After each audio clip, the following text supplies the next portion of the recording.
Welcome everyone, this is On Just Restart. We're here to do another podcast like we usually do Monday nights, 9 p.m. Eastern Time, 8 p.m. CST. Did I get that right? Central Time, Brandon?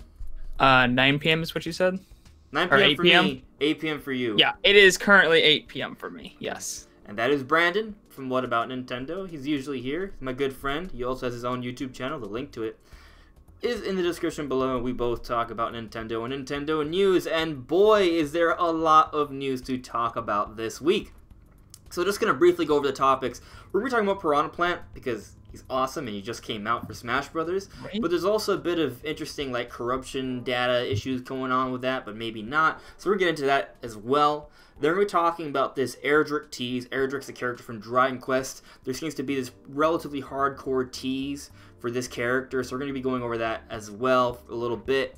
And then we'll be getting into the report from Nikkei that a Switch Mini or a smaller Switch is expected to come out this year. We're getting into that and maybe debate about a Switch Mini versus a bit of a Switch Pro as well, or we'll see. We're going to debate it. And then we'll be talking about the recent news that apparently Xbox Live is coming to Nintendo Switch. And then we'll be getting into sort of a discussion talking about secret games that are coming in 2019 from Nintendo, published Nintendo games. Nintendo has teased a few since their investors meeting, so it's pretty exciting, and I think we have a pretty kind of stacked discussion to kind of go over today. So I'm hyped. I mean, I had a bit of a familial argument, so it kind of threw me off a little bit, but hopefully everything works out, and we're going to get into this because it's going to be... It's good.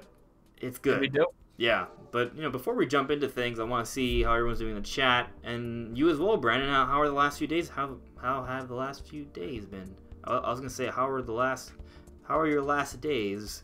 How are my last? These are That's my not last ominous. days. It's not ominous at all. Oh no. No. Dude, I've been doing good, getting a lot of content out of the channel. Been getting some good response from that. So it's been good. I feel like I'm getting some better quality content out there. Kind of, sometimes you don't know exactly what you want to do with your channel, so you got to kind of experiment. I feel like I'm finding exactly what I want to do with my channel now. So it's been really fun making the content that I've been making, and I like that people are enjoying it because I really like to make it. Good. Yeah. I think it's really important to have vision and know where you're going. And I kind of agree. I think your content has been getting better and you've been finding a better focus. And that's good. And it's going to make your content even more enjoyable. So that's an awesome, awesome thing.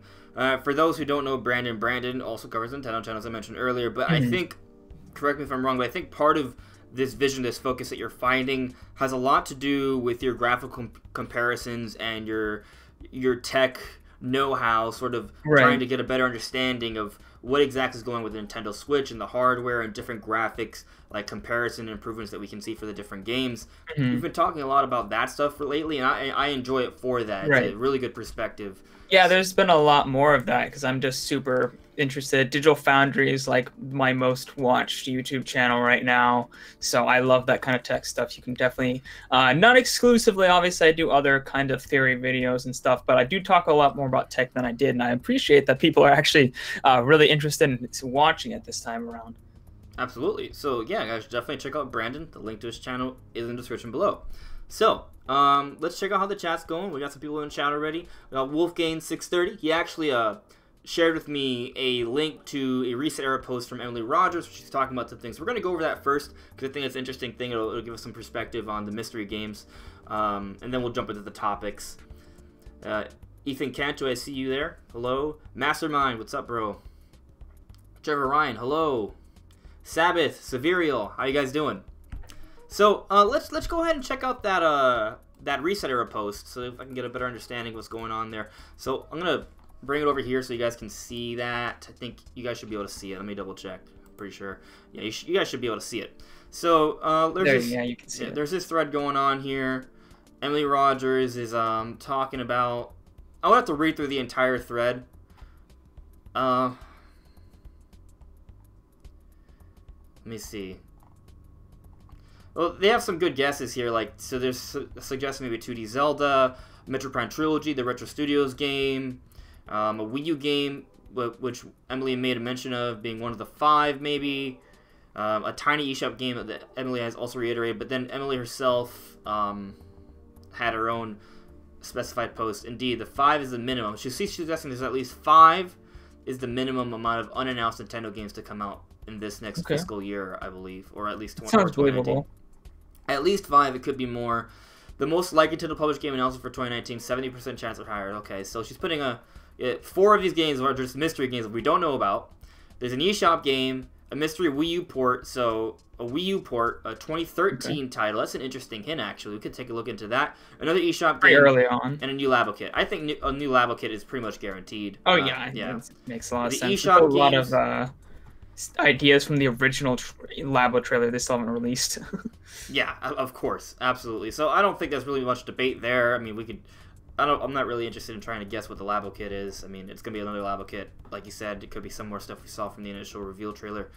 eShop games, I don't know what they could be. There's so many options with that, so definitely something there. The mystery games, that's also something, but let's first... She has a few more things. She said mystery Wii U port Metroid Prime Trilogy, assuming Zell and Imran's info are correct, and Retro Studios secret game. So... Interestingly, it looks like she's separating the Retro Studios game and the Metroid Prime Trilogy game away from the mystery games of the first 4 mystery games. So that's interesting. But let's look into this Wii U port from a 2013 title. What came out in 2013? I think that's interesting. Look, what was maybe Wonderful 101?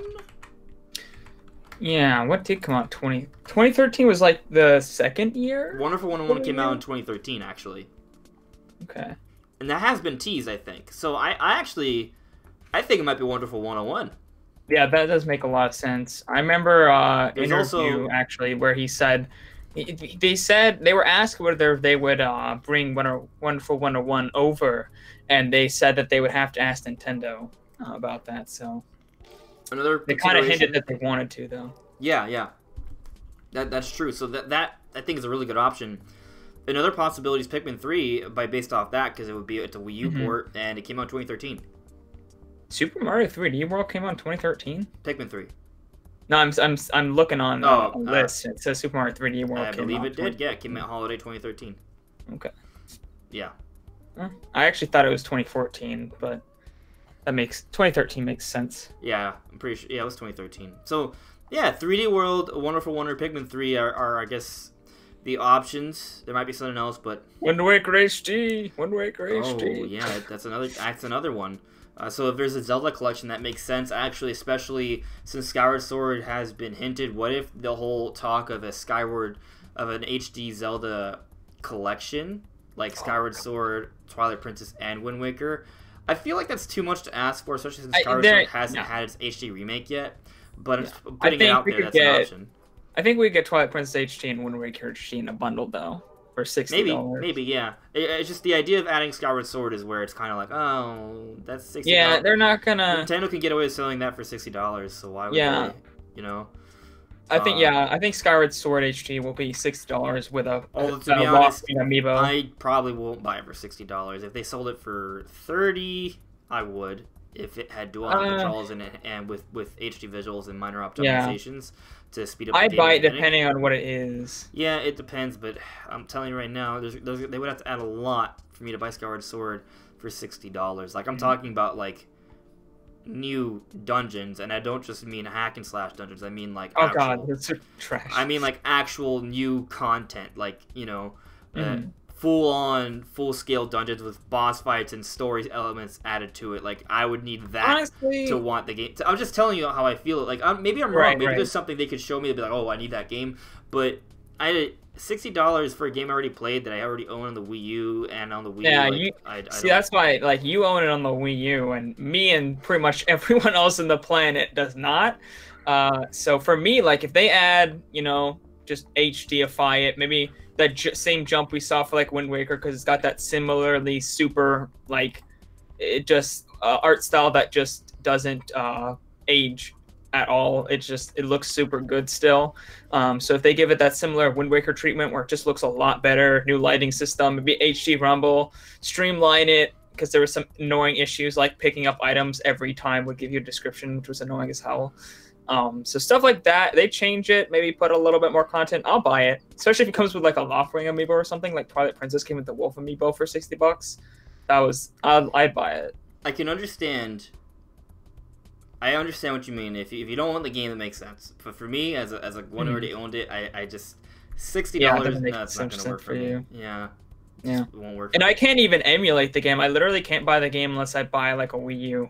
Because the emulation, I could go buy like a Wii remote, but I'd have to literally go buy a Wii remote with Wii Motion Plus in order to play it on an emulator, which I just don't want to do. So that sounds jank as hell. So I'm just like, nah, I'm good. Yeah, that's something. Ugh. So, sorry, I got distracted. Phone text. But yeah. So.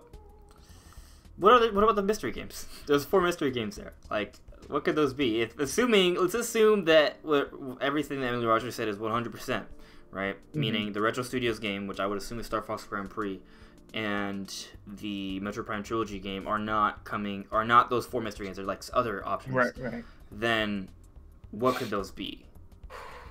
Pikmin 4. Maybe. Pikmin 4. The 2D Zelda. 2D Zelda. I know. I'm pretty sure a 2D Metroid is in the works, but I feel like this is not the year for it. That's 2020 material. Yeah, I agree. You did see my. I don't know. Mario Sports game. A Mario Sports game. Yeah, actually. Yeah, I'm rooting for Strikers. Actually. Oh yeah. Mario Strikers makes a lot of sense. Strikers Charge in the Wii was dope. I heard the GameCube one was better, but I don't care. Wii one was great. Yeah, that's an option. There's been some talk about a Mario Rabbids Kingdom Battle sequel. I feel like it's a little early for that. I think so too, especially because there's a relatively expansive DLC pack that came out not too long ago. So I agree with you. So I think the things that we're kind of like saying that we're thinking it 2D Zelda. That's one of the 4. A Mario Sports title. That's 2 of the 4. What else did we have? Pikmin 4 is another option. Pikmin 4 is an option.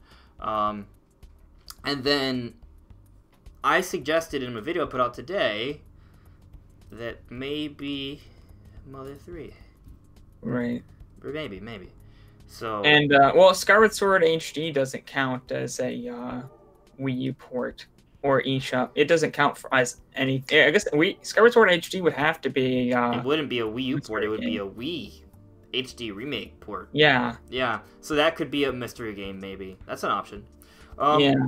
So we're definitely going to circle back to this topic towards the end of the discussion, but there's other things I want to cover earlier. Unless there's anything else you want to add to this potential list, I'm ready to move into the specific topics we have. Just a little side note. I'm wondering if they did redo Mother 3, if it would, depending on how large scale it is, if they would just have an eShop only game.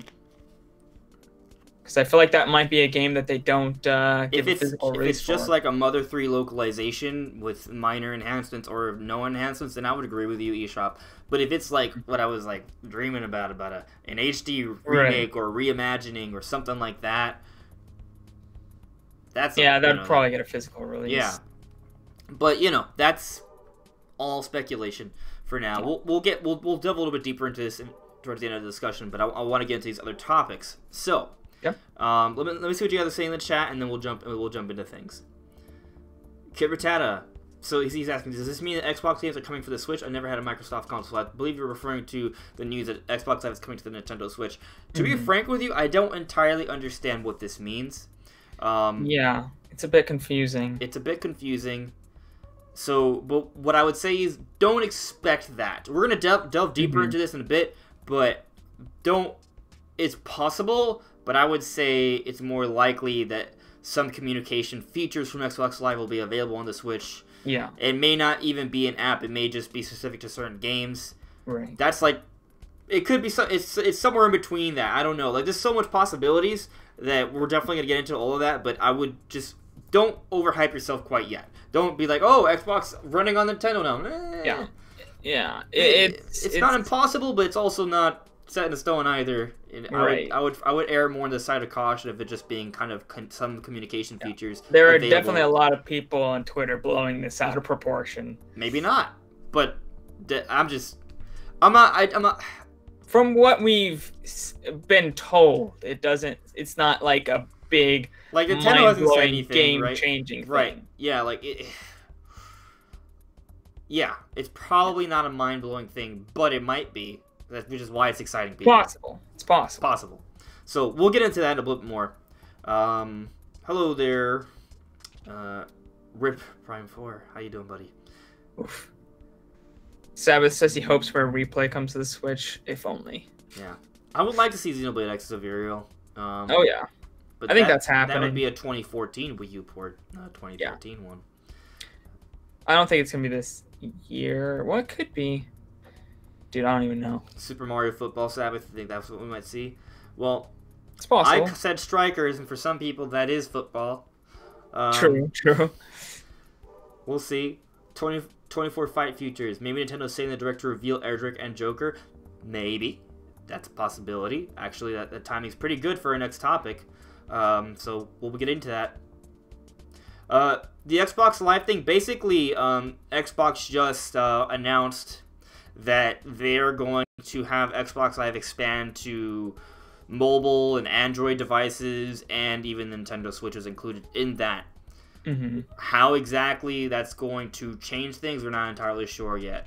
So we don't know. There's quite a bit of debate as to what exactly it's going to mean, because Nintendo already has their own paid online service. So there's definitely some issues with that, but all we really know is that the Xbox Live service is coming to the Nintendo Switch in some capacity soon. That's all we know, and that fact alone is crazy because it's Xbox Live, right? So we're gonna sort of try and figure it out a little bit later. The next Direct Mastermind, great question. I'm kind of done guessing. Week. I'm done guessing. I'm done guessing. It's Thursday. It's gonna be announced tomorrow. You heard it here first. I'm not gonna even. Confirmed. I'm not gonna even maybe, but I'm just. Yeah. I'm done trying to figure that out. I'm done. Right. When it happens, because I guess I was not a guess. I didn't guess every week, but I was like, oh, maybe this week. Oh, maybe this week. Oh, maybe this week. And by the end of the month, it did not happen. And instead, Nintendo just had a video that said, "Hey, Metroid Prime 4 is coming years from now." We got a Nin's Direct, and then we got a kick to the balls with Metroid Prime 4 development announcement. That's all we got. It was bad. Yeah. So, let's talk a little bit about Piranha Plant, and then we'll talk about the Erdrick tease. Actually, we can talk about the Erdrick tease first, because I know some of you guys are asking about that. So, Brandon, I sent you a message on Twitter, where it's basically, there was a post. I'm going to show you guys right now. Just give me a second. I'm going to my DM. Alright, here we go. So, if you see this, I'll just read it off for you guys. The game supervisor for Smash Ultimate just posted a picture of Erdrick's shield on his Instagram page with the English caption, "The Braves shield. OMG, are you still going to..." Like, that's it, right here. The Braves shield. Like, that, to me, is just kind of like, dude, come on. Think about that.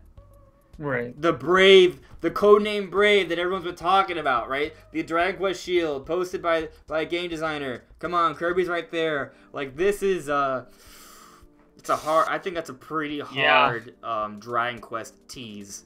Very hard. So, is it possible that there's some trolling here? Yes, but I mean, no. No. Like, I just feel like there's no reason to troll this hard. It's happened before. It's not happening. It's happened before. I can't think of one, but I know it's happened before. One when it's doesn't happen, like they troll us really hard and it doesn't actually exist. Because I feel like there's been like different things, like they trolled us about the Nintendo Direct, but a Nintendo Direct came. Like, we weren't just left hanging.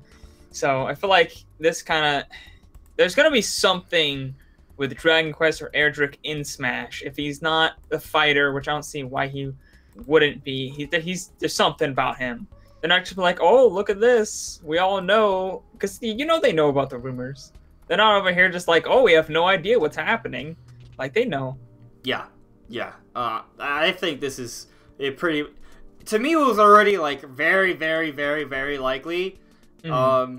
This is just kind of like, yeah. Like, the thing is, like, just let me reiterate this, because I feel like it sometimes goes lost, this thinking. Until it is officially confirmed by Nintendo, until you see Sakurai say, Erdrick from Dragon Quest comes to Smash Brothers, then don't assume it's going to happen no matter what, because no matter what things happen, just for example, Metroid Prime 4 was well into development. It indeed was. It was not fake, it was real. And Nintendo themselves told us, hey, look, we have to restart development. It's going to take some years. Like, they didn't use the term years, but that was implied. These things happen. You never really know until it happens, right? So, you never know. Development is fluid. Things are happening. Copyright stuff, partnerships, relations. There's so many factors. Even when you have, like, legitimate information, it still might not be real. It still may not materialize to a consumer product, is what I mean. So, don't 100% believe it, but I'm on... Look, I'm willing to bet some money on this, kind of like... I don't... Actually, no. I'm past that. I'm on the... I don't want to bet money on this, because I don't want to cheat you, because I feel like this isn't 100% happening. That's where I'm at right now. So, just to kind of give you an idea of how confident I am in Erdrick coming at from Dragon Quest character. He wasn't initially a character I predicted. I wanted Gino and Rex and Pyra, so like... Oh, it's not the dream team's crushed. Yeah, it's not a bias thing for me. This is the facts have just been overwhelming, kind of thing. So yeah, I think it's happening. Brandon, I feel like you've been right there with me. Unless there's anything else you want to add. There's I don't know what you can do to deny this. It's got to be happening, unless they are just the biggest trolls ever. And I just feel like I can't think of a time Nintendo's trolled us and it didn't materialize into something. Like, something happened. So at the very least, we got to be getting a Mii costume or something. But I feel like it's definitely a fighter. It's just a Mii costume. And I feel like there's got to be another Square Enix character. They only have one right now. I mean, maybe it's just that they're just like picky about it, right? Like, we heard that they barely got Cloud into the game. There's only 2 songs. There's only 1 stage. Like, there's barely any spirits. Like, there's Gino, Mallow, Cloud, and I think an alternate skin of Cloud. Those are the spirits, I think. Right. Yeah, it's very limited. So, so there's one side of it you could be like, oh, well, for that reason, we're not going to get anything else from Square Enix. But you could also make the argument, well, actually, Square Enix just wants more money, so their actual content is going to be paid DLC. Also an option. Actually, I think that's what's going to happen. It sounds like a Square thing to do. Yeah. So I think that might be it. We'll see. But, And yet Ubisoft still has no rep. What is the world coming to? Well, I think part of it comes down to the fact that a lot of these companies are Japanese-based. They have similar roots from Nintendo. They've communicated more frequently. But yeah, Nintendo does have a great relationship with Ubisoft. That's also a little weird. So, if we exclude the rumors, right, but for the record, I think all the other rumors that, like, the one about Doom Guy, Steve, and a Mortal Kombat character, was it? Or Ryu from Ninja Gaiden? Ninja Gaiden. Yeah. Like, we talked about it in a podcast like a month ago or a few weeks ago, and I feel like we kind of like we broke it down, and it just seemed like there's a lot of holes to that. So I don't really believe that rumor, which basically means that the other 3 characters, they're completely we don't know what they could be. Right? So maybe it could be Rayman. Maybe we finally do get that Ubisoft rep, right? Maybe it could be Banjo-Kazooie, which if you think about this whole news with Xbox Live on Switch now, it becomes increasingly more possible. But with that, even though it makes maybe Banjo more likely, it also makes Steve more likely. No, you can't say these things. But it's the truth, though, So I don't like the truth. Nothing but the truth. I don't know. I would like to see Rayman, though. I think he deserves to be in Smash. But maybe it comes down to maybe they just don't think he would have that interesting of a moveset or he'd be that fun of a character. I don't know, man. I'll tell you this. Plant's in the game. Anybody can be an interesting character. And what a great segue to the next topic. Because we're going to talk about Piranha Plant now. And I think Piranha Plant Gang is the best gang. It truly is. Let me see what you guys say in the chat, though. So Lucas is asking, so how do you feel about modding? How do you feel about modding where they said that the stats for Brave feel close... Oh, the data mining. Where the stats for Brave feel closer to Sora and very unlike Erdrick. I heard that. I think that's basically an interpretation of how you think the character should move. I remember he was very slidey and floaty. That's also subject to change, you know? If it is Sora, hey, that's cool. I'm down with that too. But, you know, they're just stats. Like, those stats are modified over time. I feel like it's worth noting, and I'm glad you brought it up, but it's not enough for me to be like, hey, that's definitely Sora. Because they're floaty stats. It's not like, you know, like, I don't know. How do you feel about that, Brandon? Have you heard about how the stats feel? Some people think it kind of maybe expresses more of a Sora moveset rather than an Erdrick moveset. Yeah, it's interesting, and I might think that could hold some water, but I mean, that picture, man, says brave, got shield. That picture, though, that picture, though, is very convincing for me. That's really kind of what it is. But I agree, the stats, if I had to guess, without any like prior biases, I would have guessed maybe Sora over Erdrick just by looking at the stats. But we haven't seen how the characters are going to play, how the movesets are. Those stats may be modified. There's a whole bunch of other factors. So when the characters finally reveal and we see how it actually plays, then it might all make sense, regardless of who it is. You know what I mean? So we'll see how that pans out. But I definitely did see that. And I also heard that they removed the code names from it because they knew we were talking about it. They removed it. Yeah. They're probably like, oh, oops. And I also remember all the hints that towards Skull Kid, but they were all. I feel like those were more leaks instead of. There was nothing like data mines. Yeah, there was nothing like data mines exactly. Yeah. It was just mostly rumors. Right, there were rumors and interesting things and pieces of information like Skull Kid being popular, his assist trophy not being shown off yet. None of them had anything to do with anything. Frickin' the colors of a pair of pillows and a chair and a random Smash Direct, like, which also meant nothing. Yeah, it all meant nothing. Yeah.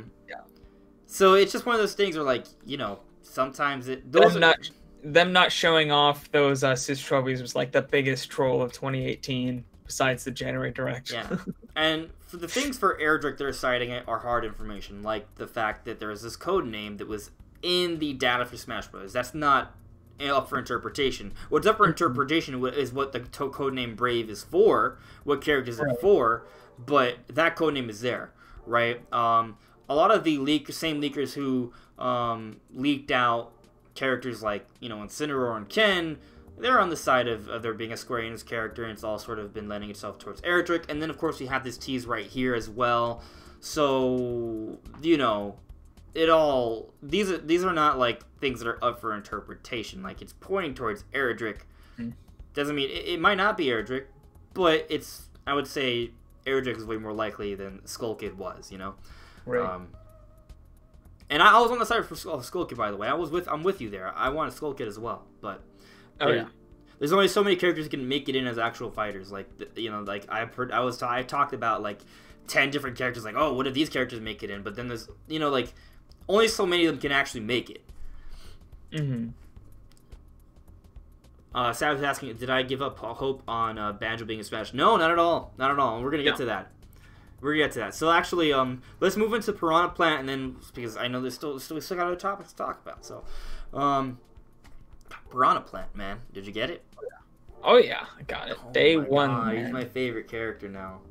I don't know if he's my favorite character, but he's super fun. He's currently my most used character.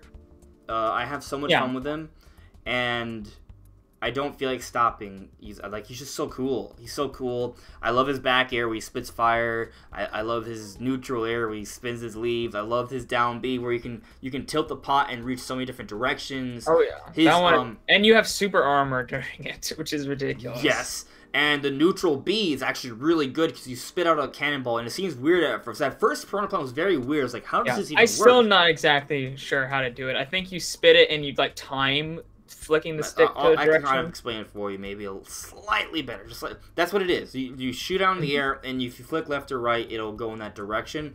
But yes, he's blowing it up and down. So what I do is I just kind of hold B for a little longer, and when it comes down to his mouth, you pick left or right, and it goes further than normal. so you can kind of, it's an unorthodox way of like throwing a projectile, but basically that's what it is. You're throwing a projectile, and you can also use it as protection above you because it hits. If someone coming from above, you can just shoot up and just protect yourself from above. And that thing is like basically, it's kind of like getting hit by like the axe from like Simon or Richter. It hits hard for like about 18 to 20% or something like that, and it has a lot of knockback. So you can use it to edge guard. Like you can throw that thing off the stage, and if you hit someone with it, they're usually done with just that. And you also do the same thing with down B, where he extends out as well. You can tilt the pot and just shoot out off the stage in your direction, and you can edge guard really well with Piranha Plant with those moves. And then there's the side B, where you generate the purple smoke and shoot it out. That one's super good. The poison smoke. Yeah, it's really good because you can rack up like 50% damage if someone gets stuck in there. Of course, most of the time people are going to run through it. I only get like 7 or 8%. Yeah. But the point is you can use that to create environments in the stage where people don't want to be, so you can kind of trap them. You could also put it at the end of the stage so people are like, oh, if I go through, I'm going to take damage, so then they may want to... It's all about like the situation, like you're using it to create environments where you don't want the player, so you can kind of control where they're going to go, predict it, and then hit them with your other moves, like your cannon attack or your jump out bite attack. And on top of that, you can also hide in the smoke. I've seen people hide in the smoke, then tilt the pot, come out and hit people like that, which is crazy. So there's a lot of application with all these moves. They're unorthodox. He makes them a really unique character, but once you kind of get a hang of it, he does some really, really cool stuff. And he's actually a heavy character. I didn't realize he was going to be a heavy character, but he's a heavy character. And I like heavy characters. Feels super heavy, though. Which kind of applies to every heavy character, though. He's definitely one of the lighter heavy characters, I feel. He's pretty agile.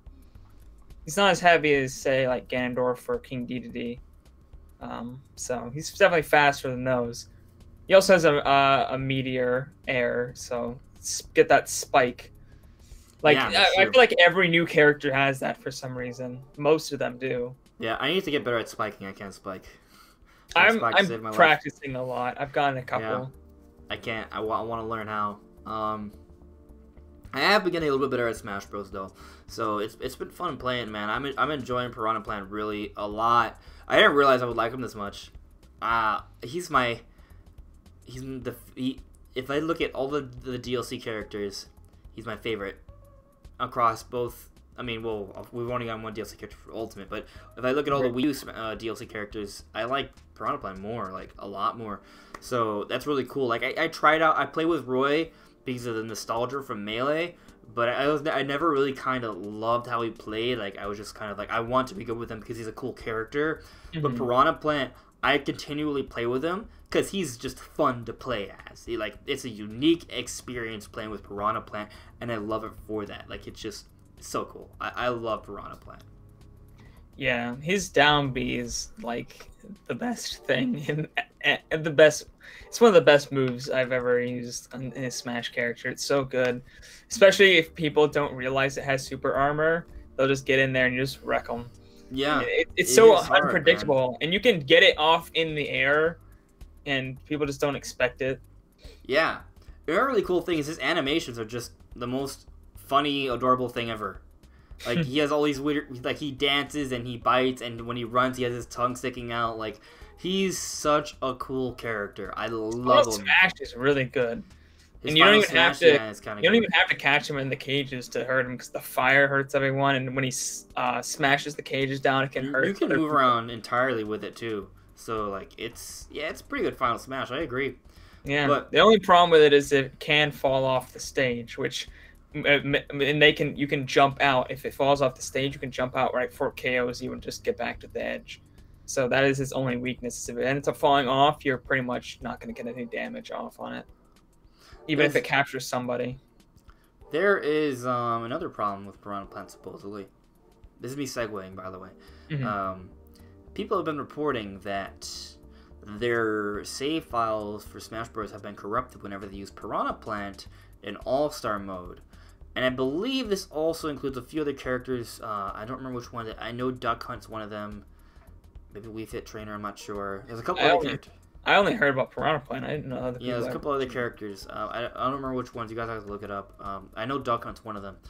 Supposedly, there's like 2 or 3 characters that's happening with. But then after a couple days, Nintendo said they went ahead and did extensive research and testing on this, and they found nothing. Right. So now the speculation is that maybe either A, Nintendo missed it somehow despite the extensive testing that they said Extensive. they did, right?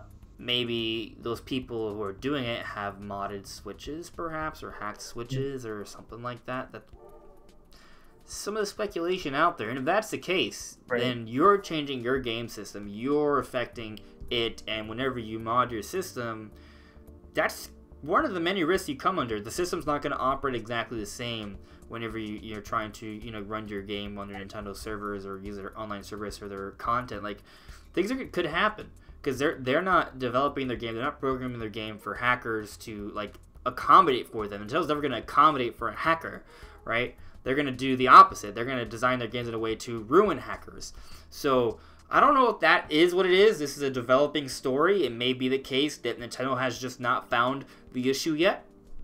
But if Nintendo did extensive research, I do kind of see how maybe some people reporting this might have hacked switches, maybe. But actually, if any of you guys have had that problem, in the chat, it'd be great if you could tell me. Then we could, that would, then we might have a good idea, right? Like if you guys personally have had the issue, then there we go. We have some evidence. So it'd be interesting to see if any of you guys have to check that. So we'll definitely look in the chat to make sure we see that. Yeah. I've never even used All-Star mode, to be honest. I don't either. Never gone on that. It's not quite. I tried it out. Definitely wasn't going to after this. No, I definitely enjoy classic mode. I like playing on the line, and sometimes I play World of Light. That's it. That's all I do. And I mean, you play with friends, of course, when I have the chance. That's what I do with Smash. Yeah. That's it. Yeah, I kind of gave up on World of Light mode, to be honest. Kind of get bored. Yeah, it's okay. It's okay. We've been over this. I want break the targets. I want, I want the board platforms. I want a boss rush mode. Those are things I would like to see. I don't think they're too hard to make. Maybe we'll see them in the future. There have been some hints that we might see some modes added in the future, later on in the game. So we'll see what happens. We've talked about that before. We don't have to really get too much further into that. Now, let me see what you guys are saying about Piranha Plant.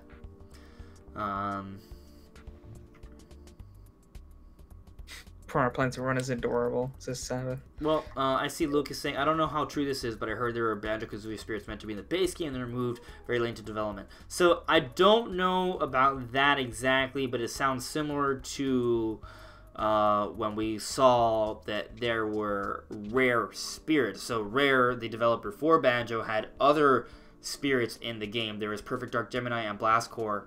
There were spirits for that in a data mine for the game. So that, I don't know if maybe you heard someone tell you that there were Banjo spirits. They're not Banjo spirits, but there are spirits that are from Rare.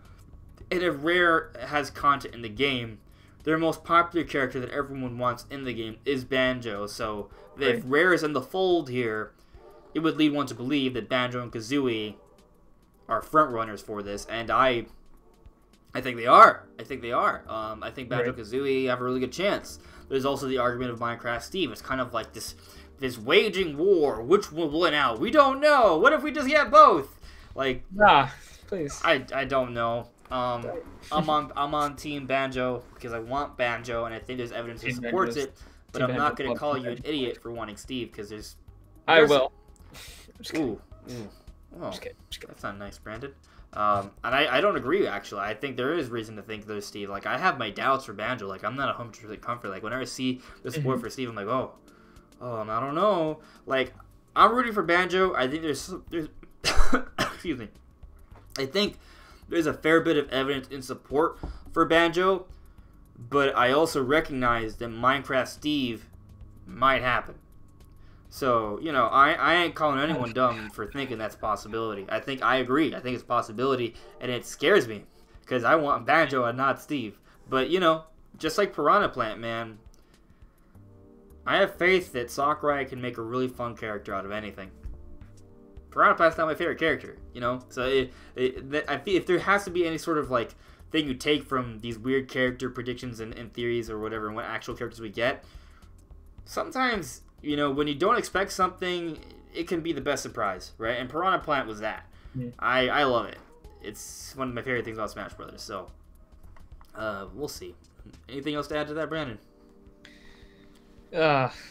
Banjo. Okay. Trevor Ryan said there's leaked talks about Banjo-Kazooie in Smash. I'll take a quick look. I think I see a link from you. I'll take a look at that real quick. Signage Joe, Piranha Plant is OP, but so much fun. 100% agreed. I think he's overpowered, to be honest. I hope not. I don't want him to get gimped. I love him the way he is. It's possible that one of the reasons that you're doing well with him, and I think at least that's why maybe I'm doing a little bit well with him, is because people don't know how to react to him because his reach is unorthodox. You wouldn't think he could get you, but he can because he's an entirely unique character, and people are still getting used to that. So once people kind of learn what he does and realize where he can hit you from, he may not seem as OP anymore. That's my theory, at least, because I don't want him to be gimped at all. I love him just the way he is. I don't think he's overpowered. I think he's pretty well balanced, to be honest.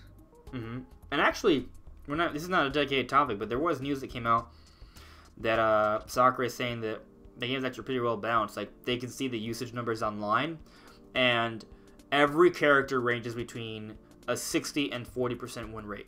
All of the characters. Within that range. So, even the worst characters are, in the mid-40s, and the best characters are, in the mid-50s. There's not, they're not far off from each other. So, the numbers indicate that, hey, the game is pretty close to perfectly balanced. They're doing a good job. Yeah, I've never used the character and fought against somebody, obviously somebody who was pretty equal in skill to me and felt like, oh my gosh, they're just ridiculously overpowered right now. I don't know. I've never felt like a character was too powerful. I've always felt like there's ways you can combat them pretty easily if you know what you're doing. So yeah. Let me see.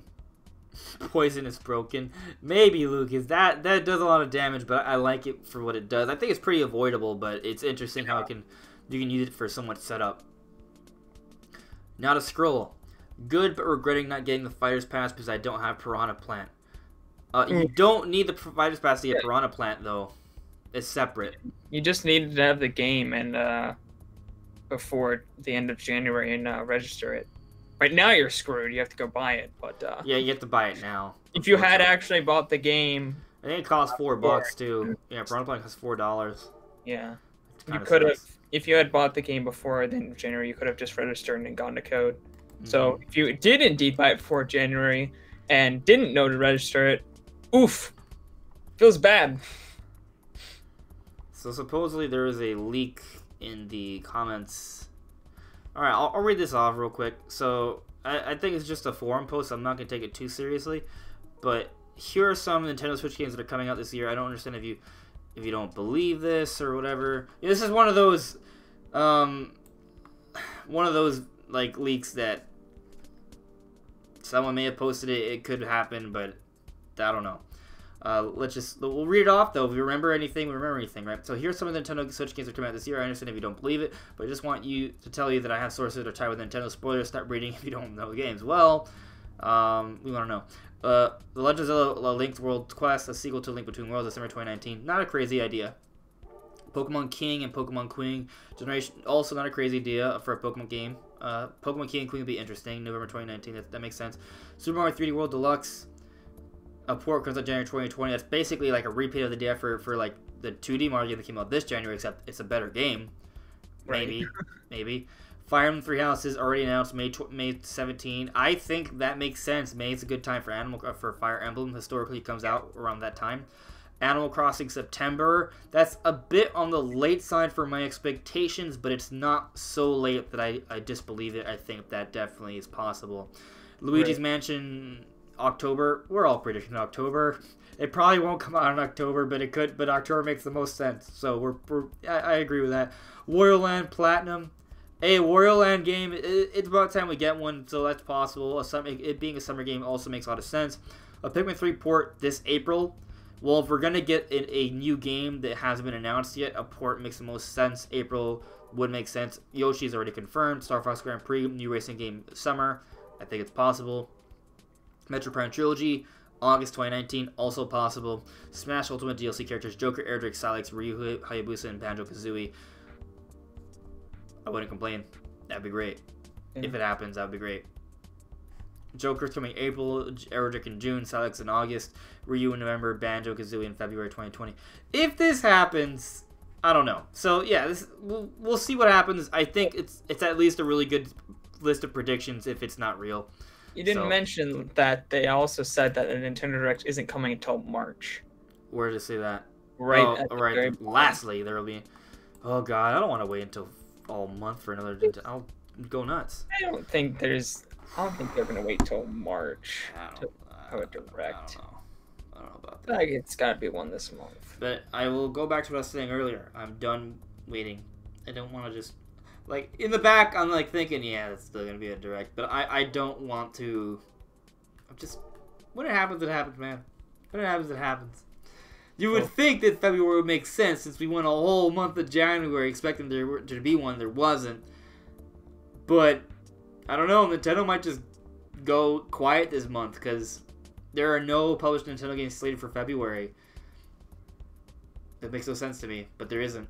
The next published Nintendo game that I know of is Yoshi, and that's March 29, the end of March. So we have all of February and pretty much all of March to wait for a Nintendo published game. This is a weird list, to be honest. I'm gonna say I don't believe it. I think that a Link's World Quest is a dumb name. I don't think it's gonna be called that. Honestly, it's a retarded name, and it's so generic and lame.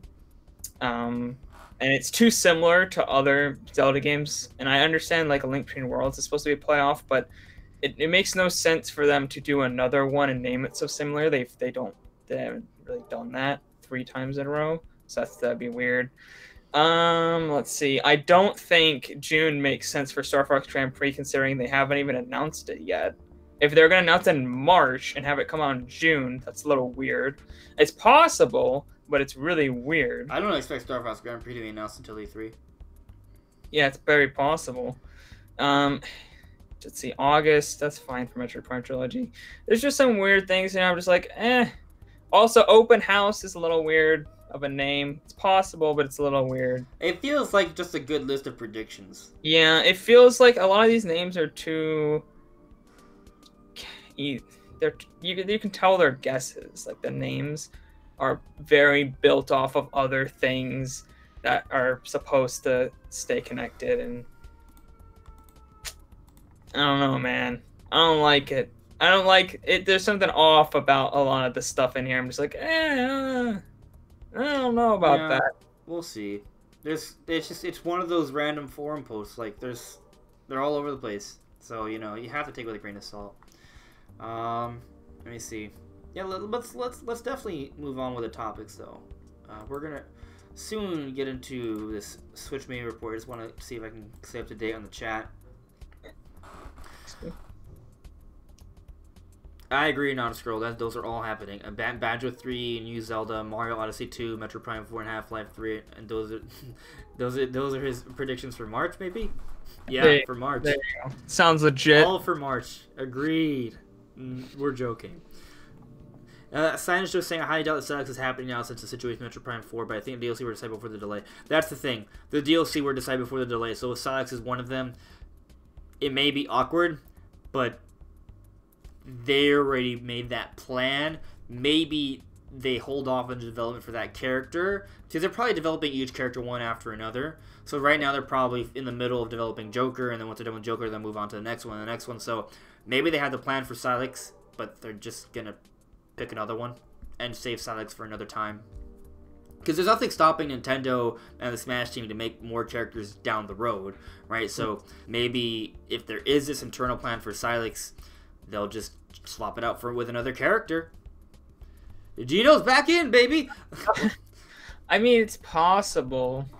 It's also possible that he just was never in the plan to begin with, right? It's also possible that they just don't want to change their plans that quickly and just release them anyways. Yeah, I mean, especially Metroid Prime Trilogy still coming out this year, it still makes sense to have Silex be released. Yeah. If you wanted to do like a hype up, like you get Silex in there, and on top of that, once Silex is in the game, it's still marketing for Metroid Prime 4 when it does come out, because then people play Silex for years, right? Yeah. You'll be known. So it's not. I think it's still, if Silex is still a part of the internal plan, I would assume that he's gonna happen. He's still coming out, but again, you don't. It's hard to say. They might pull it, but I would err on the side of that they're just gonna release it regardless, especially if they're still gonna come out with Trilogy HD this year. Right. Which is an if, by the way. That's technically not even confirmed yet, but yeah. And even if I do think it's real, but there's a possibility that it might be pushed off to a later date to kind of space out between the release of Metroid Prime 4. We'll see. But let's get into the next topic. And that would be the Switch Mini. So Nikkei, a Japanese publisher with sources, right? Kind of like the U.S. Times who reported on the Switch revision. They also have a good understanding of what's happening. Wall Street Journal. I keep on saying U.S. Times. Wall Street Journal. I don't think I've ever heard the U.S. Times. You know what it is that Wall Street Journal, Wall Street, New York Times, U.S. Times. That's how like my brain just meshes it all together. But yeah, Wall Street Journal, thank you. They reported on Switch Revision a few months ago. Nikkei is kind of like the Japanese side of things, and they're specifying it's a smaller version. Which before the Switch Pro rumors, that's what I was more on the side on. I don't really think this is too much of a debate. I pretty much 99% believe this is happening. Brandon, do you disagree? Because I know we're having a bit of a discussion on your video about it, where you're talking about how a Switch Pro would be better than a Switch Mini. But do you think that a Pro is happening over a Switch Mini, or you just think you would want a Pro over a Switch Mini? I mostly just want a Pro. I mean, if you have to look at this logically, most of the rumors have indicated more of a Switch Mini than a Switch Pro. Do I think a Switch Pro makes better sense? Yes. Do I think a Switch Pro actually fits with what the Switch is instead of completely changing the entire concept of the machine? Yeah. But Switch Mini is just, it fits with Wall Street Journal, which was to mainly fix like screen and battery life and that kind of stuff. Yeah, they weren't hyping up a power upgrade. That was just, people who just latched onto that and then added other rumors to it. So I think it's more likely that we'll see a Switch Mini, but I'm not really a big fan of the idea, to be honest. Okay. So I don't plan on buying Switch Mini. No. But that doesn't mean I'm not excited for it, because I care about Nintendo, I'm into the numbers and the sales, and I also like the idea of the Switch becoming a much bigger system, becoming more popular, more known, and I believe the Switch Mini is actually better for the Nintendo Switch at this point in time. Let me explain, Brandon. So, like, a Switch Pro to me is kind of like a PS4 Pro and Xbox One X. It's kind of more like a luxury item, bit more niche. I don't think it reaches to as large of an audience. It does definitely appeal to more of the core Switch gamer, but I think when it comes to the masses, which is why Nintendo usually goes for the more cheaper, underpowered systems, that is more mainstream. And the 3DS is clearly dying, right? I mean, there was a video I made, we've talked about it. If you look at it, the 3DS games that are publishing every year by Nintendo are going down and down year by year. Mm-hmm. This year is probably going to be a little bit smaller. It's time to phase out the 3DS, and I believe the option to do the best way to do that is to have a different form of the Switch that is made in a way that fits into the 3DS like marketplace. That's what the spot it'll take up, but it will still play Switch games. It'll still run like a Switch. It'll be a Switch, just a cheaper, smaller version of a Switch. Now, a lot of people are making assumptions on what that could mean, right? Because obviously, if it's smaller, some changes have to be made. And I kind of understand what you're saying, how, like, there are some things that they would have to change, and that might take away from it being called a Switch. Because the big gimmick of the Switch, what it is, it's like you can switch. You can switch between the home TV life to the portable gaming life. And the great appeal of the Switch is that it's so good at molding itself to your lifestyle. right? And that's what's so special about the Switch. The Switch is a very comfortable game system. It gives you different ways to play games however you like. A Switch Mini would be more of a dedicated handheld, we would assume. But maybe there's ways that they can design that where it's still a Switch. I imagine that it would still be compatible with a dock, but maybe they don't ship it with a dock. Nintendo's already doing that in Japan. You have to go online and you have to order it especially, so it's not like a mass market thing, but you are allowed to order a Switch without a dock in Japan. So it's not like Nintendo's not willing to do that. So basically, I just see the Switch as it's going to have slider pads instead of joysticks, because that, it could be a flatter device. I do think they could slim it down a little bit, but that could still fit inside of a dock.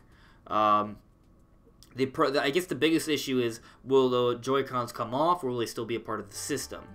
Because if the Joy-Cons are separate, then you run into the issue of, oh god, like, there are games that are literally unplayable now because of that. You can't play Mario Party at all. It doesn't work. That's a problem. That is definitely a problem. But, I mean, if they make the Switch smaller, so that means a slightly smaller screen, right, which means it would take up less battery life, so that maybe they could somehow, smaller screen, they could save a little bit of money on that. They take off some minor features. Like, for example, there's like a little special camera on the Switch screen that can detect camera. Yeah. Not the Joy-Con. There's another camera that's on the Switch screen that like detects like light or something. There's some sort of that there. I believe it's right. Nice. I like your little. I would show you, but here it is. It's right. It's right there. Yeah. There's like a little section. Yeah, it detects light and it auto adjusts the screen depending on the lighting conditions of your room. So maybe they could take that out, although it does seem kind of valuable. Maybe they should. Honestly, that part's probably not expensive. So yeah, but just making the screen smaller, launching without a dock, those two things right there alone would make it easier to ship this thing, and also by this point. It's probably a little bit cheaper to create Switches, so if you take those three different things into consideration, they might be able to fit it into a $200 price tag and still have Joy-Cons. Maybe the Joy-Cons don't have HD Rumble, but if you take out HD Rumble, guess what? You can't play 1-2 Switch properly. There are some games that use HD Rumble, right? So you can't play Mario Party again. No. Even more reason why you can't play Mario Party. I mean, they could take out the HD Rumble, have it be basic Rumble. Although I feel like HD Rumble is one of those things that you can keep. It's one of the things you can keep. And I don't know. Maybe they take out the IR camera. I'm not sure it's necessary. No, especially if the Joy-Cons don't detach, because its only real use right now is in Labo. And, well, you can use it for 1-2 Switch. 1-2 Switch, again, you have to have the separate Joy-Cons and the IR sensor. The bigger problem to me isn't just be compatible with older controllers. My biggest problem with it is just that it's not even the fact that there are some games, if they do design it this way, because we don't know how they're going to design it. It may come with Joy-Cons. It may still separate from the system. All the games are still playable exactly as they are. It just doesn't come with a dock, and it's a little bit cheaper to make because it's a smaller device. Maybe that's all it is. And if it's that, then it's still a Switch, right? But if you take out functionality from the Joy-Con, right, there are some games that aren't playable, but it's not even that bothers me. It's just that if the games, like Super Mario Party, when you go to the store, if it says, oh, this is only applicable with the base Switch, like, those games, when you go out to buy them in the stores, they don't say that because there's only one Switch available when those games are made. So when people go to buy them, if a family goes to buy them who doesn't follow news like us, they're going to buy Super Mario Party for the kid with just a portable Switch, or be like, oh, I can't play this, Mommy. Why?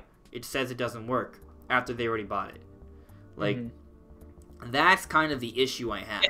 If it had the labeling already on the game case, then I'd be like, you know what, they can be okay with that. But the game's already out there. They're already out on the market. They're not labeled like that.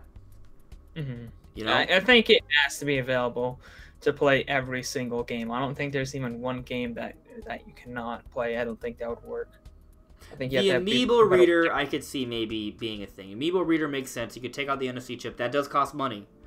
Take out the NFC chip. No dock. The dock costs money too. It's not as cheap as you might think. I mean, yes, they can make it cheaper, but it's actually, there's some tech there in terms of how it functions and stuff. Like, so if you get rid of the dock, get rid of the HDMI cable, you get rid of the Joy-Con handle, you get rid of the what is the other thing? The NFC chip in the system. You can still keep the Joy-Cons as they are for the most part. Especially if it's a little bit smaller, maybe you don't need as big of a battery, maybe you don't need as big of a screen.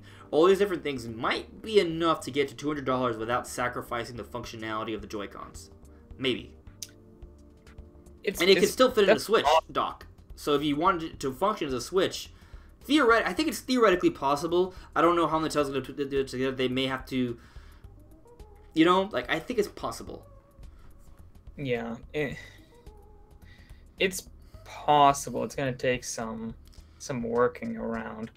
It's just, I especially don't want a smaller screen, because I feel like the screen on the Switch is already very small. I'm hoping that if they do make it smaller, the screen is either just barely smaller and there's no bezel, or it's the same size with no bezel. Because there's a significant bezel on the Switch right now. If you introduce it to just the screen, that's already significant reduction to the size of the system. Keep in mind that this wouldn't be geared for us. It would be geared for more of the kid who just wants to have something that can fit in his pocket, right? Like a Game Boy. It's just more of the Game Boy. The Switch is more than just the Game Boy, you know? So I think it doesn't really matter what we want, because we're not the target audience for this. Yeah, it's true. I just don't see the point of it, to be honest, because the Switch already has that on-the-go functionality. So I feel for me, I just think that they could come out with a just price drop on the Nintendo Switch, honestly. I don't even think that they need to lower it to $200 to get significant sales. And you mentioned the PS4 Pro, and yeah, it has luxury. It is the luxury model, but keep in mind, the PS4, it also, having the PS4 Pro makes the PS4 look cheaper. Not only does it make it look cheaper because you look at a PS4 Pro and then you look at a PS4 and you're like, oh, I can get a PS4 for $300 instead of $400, which a normal consumer would look at that and assume that the PS4 is cheaper, even though it's the same price it's always been, because consumers are like that. And then you can also price drop the normal Switch. Honestly, if they came out with a price drop, right now the Switch is already selling ridiculously well. Even with the kind of lackluster game library of last year, it sold an absolutely insane amount. And all at $300. Every single Switch at $300. I just don't see the need. Like, they're already selling like hotcakes. Why even lower the price all the way to $200 and come up with a whole new model of the Switch that decreases functionality? And honestly, I think it would confuse the marketing a lot, because all the commercials are about taking it on the go and using it at home. And all of a sudden you introduce a device called the Switch that can't switch, which is very confusing to the marketing, way more than a Pro would be. And you have like a Pro, you come out with a Pro. Honestly, I keep seeing people say $400. I don't think there's any need for a Pro to be $400. I think with using an X2 or a custom chip, they could come out with one at $350. And I think that they could lower the price of the current Switch to $250. Not only does the $350 make the current price of the Switch look cheaper, but lowering it another $50 makes it look $100 cheaper. And it just it markets itself. And we all say, every time I make a video on this, everyone in the comments said that they would want to buy a Switch Pro, which means and I understand that my audience is definitely not a casual audience. It's an audience that's interested in Nintendo. But the feedback given suggests that the audience for Nintendo is willing to pay for an upgrade. So not only is the audience that currently owns a Switch willing to pay for an upgrade, but the audience that doesn't own a Switch is willing to pay the $300 en masse to get a normal version. I just think that I think a Switch Mini is going to get the Switch well above 100 million. Like, here's the thing. Nintendo had to lower their shipment estimates for the year. They had to lower it from 20 million to 17 million. Yeah, you could say maybe it's because of the games, but they had an internal plan. Maybe they were hoping the Switch was going to kind of sell more because it's meant to be both a handheld and a home console, but they're seeing that after more data that maybe it's not quite that, and they might need to have another kind of system. And especially with Animal Crossing Pokemon coming out this year, I think they understand that they need something to actually appeal to the 3DS market. The Switch appeals to something a little bit different. So I still feel very strongly that the Switch Mini is the right business move for Nintendo at this point.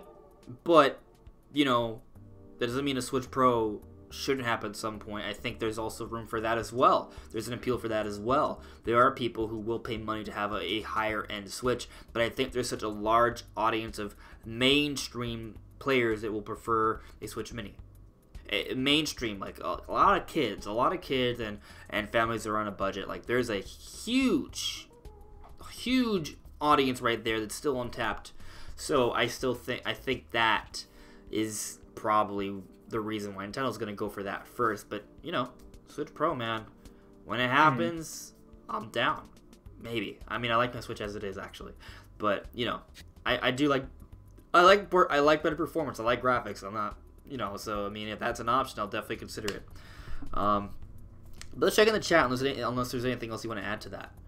No, let's look at the chat first. Okay. I might have some other thoughts, but let's look at the chat first. Alright, so Trevor Ryan, an interesting question. What do you think Gen 8 Pokemon is going to be like?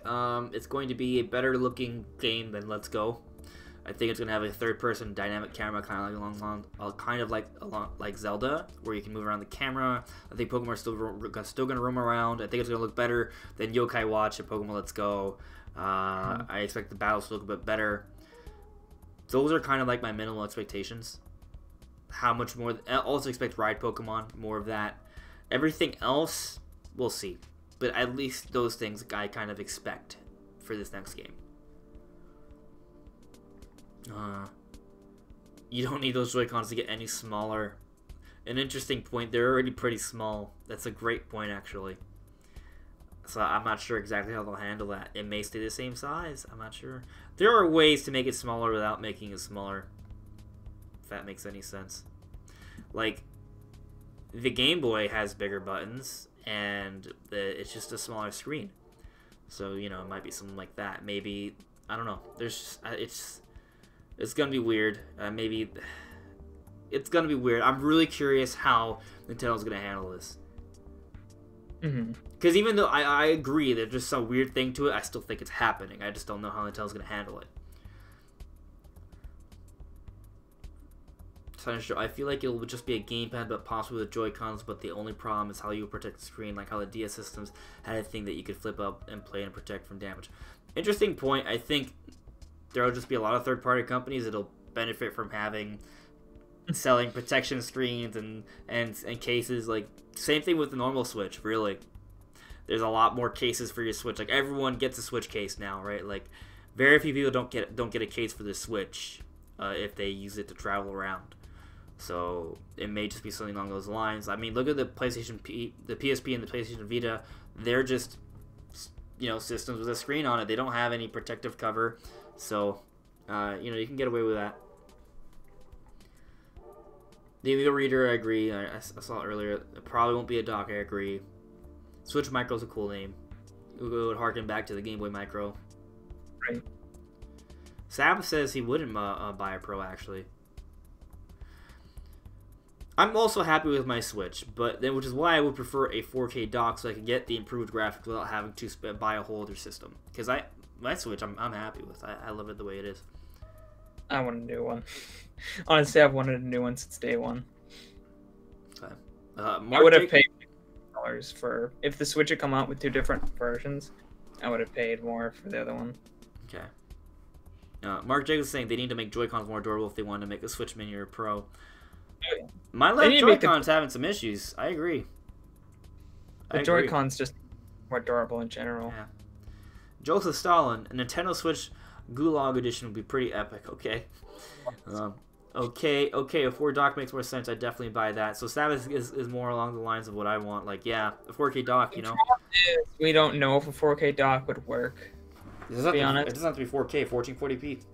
no, I'm saying we don't know if an enhanced graphical dock works. Oh, We don't know. Because a lot of people speculate because the USB-C in the bottom of the Switch actually isn't the newest version of USB-C, and we're not sure if it's fast enough to work very well with a graphically enhancing dock.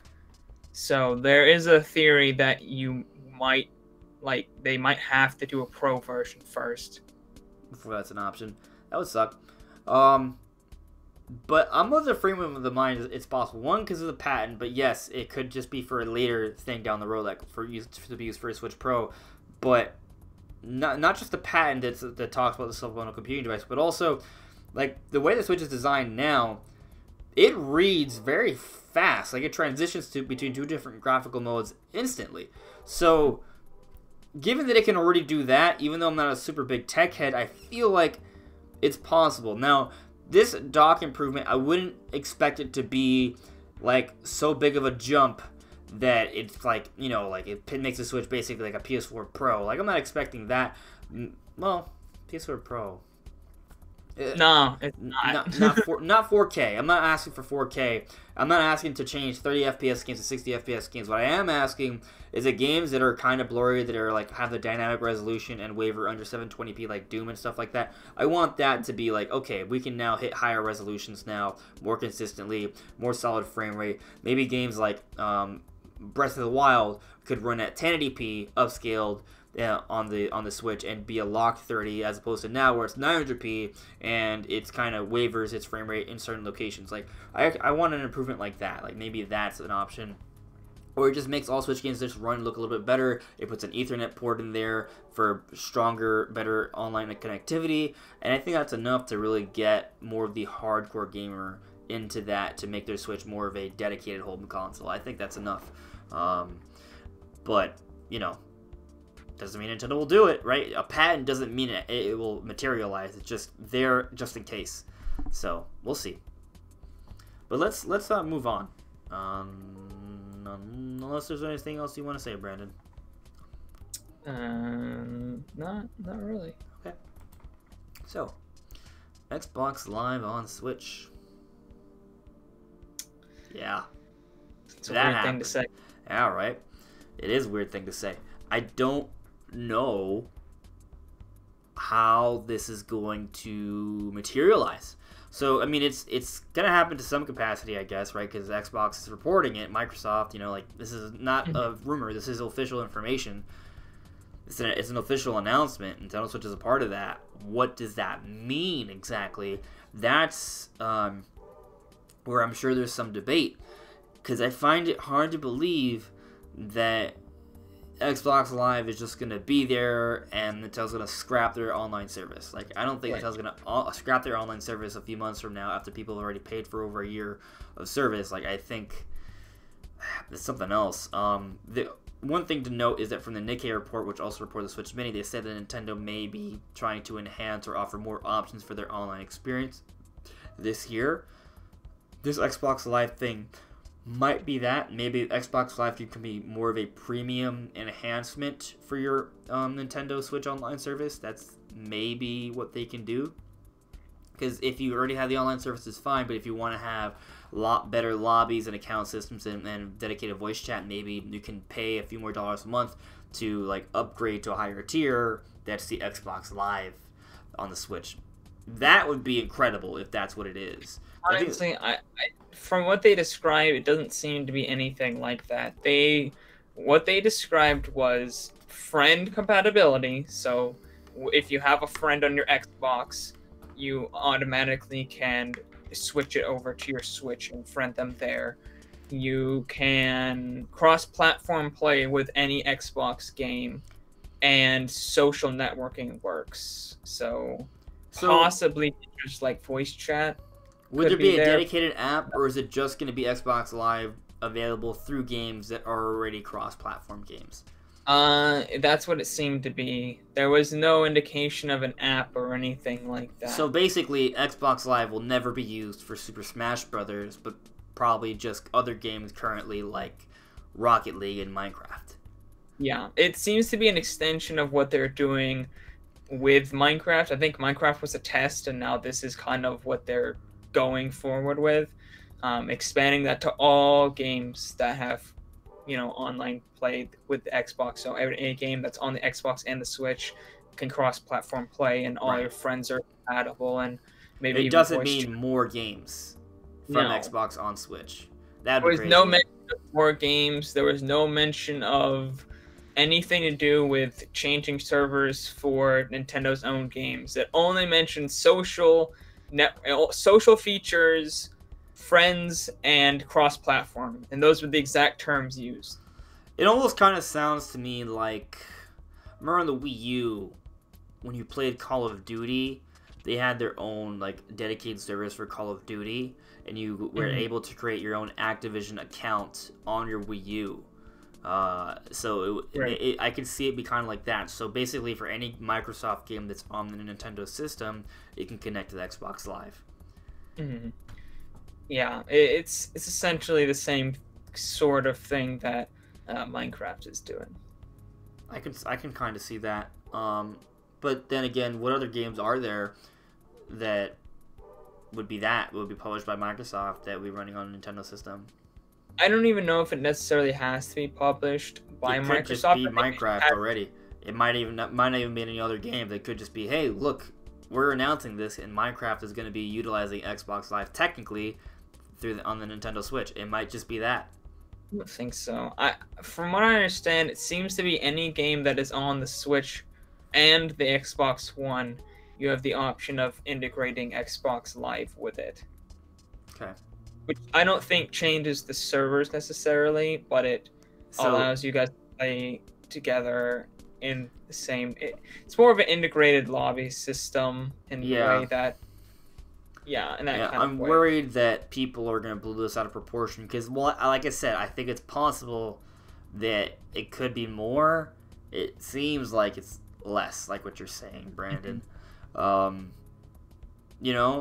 want to just go on the hype train here and say, oh, Banjo-Kazooie coming to Smash Brothers. Oh, Banjo 3 now in development for both the Nintendo Switch and the Xbox One. I want to just jump on this hype train. I want to be like, oh, the Game Pass is now available on the Nintendo Switch eShop. This is all Rare Replay. I want all of that. I want the... Right. I love the idea of being able to play Killer Instinct on the Switch. Come on. That'd be amazing. Yeah. And I don't think it excludes things like that. It's just I go onto Twitter and I say people like, oh, finally Xbox is gonna come in and save Nintendo's online service and Smash won't be so laggy. No, guys, they're not suddenly changing to Xbox servers for Smash. That doesn't seem to be what's happening at all. But this definitely does mean that a relationship is getting better and better with Microsoft. Maybe we could see Rare Replay come to mobile and to the Nintendo Switch. That could definitely be something that happens with. If they have, does Rare Replay have online multiplayer for some of their games? I have no idea. Sure, but if it does, I assume that then that would be cross-platform play as well. Yeah, it'd be great to have Rare Replay come on the Nintendo Switch. I don't see why they wouldn't allow that, to be honest. They make more money. It's not like Rare Replay is selling gangbusters on the Xbox One right now. No, it would make money on the system. It absolutely would. Microsoft would make money from that. I could see that kind of stuff. Maybe it would sell like hotcakes, dude. Yeah. Maybe more smaller titles like that could start coming over to things like mobile and things. Rare Replay would sell millions. Oh yeah, Rare Replay would sell a lot. Yeah. I think it's best to not overhype yourself about this. It's a cool thing. The fact that Nintendo and Microsoft getting closer and an actual Microsoft service is available through the Nintendo Switch, that's a cool thing. But it doesn't mean it's going to change the entire infrastructure for the Switch. I think that would require... if Nintendo comes out in the next direction saying, hey, look, we're going to offer a new like higher tier online service in conjunction with Microsoft called Xbox Live Switch or something. Like if you pay, like if until Nintendo comes out and says that in a Nintendo Direct or something, don't assume that. Like there's not really any evidence that that is the case. Well, the only evidence is that Nikkei did report Nintendo wants to offer enhancements for the online service this year. But that also goes hand in hand with things we've seen like SNES games right, like the data mine. Yeah, exactly. So it could just be that for sure. So I think we're ready to move on though. So with Silver here saying they'll call it Switchbox Live. Switchbox Live is a great name, actually. I like that. Master Rand saying it seems like Nintendo's trying to buy Xbox secretly. He's joking. Yeah, it'd be funny though, right?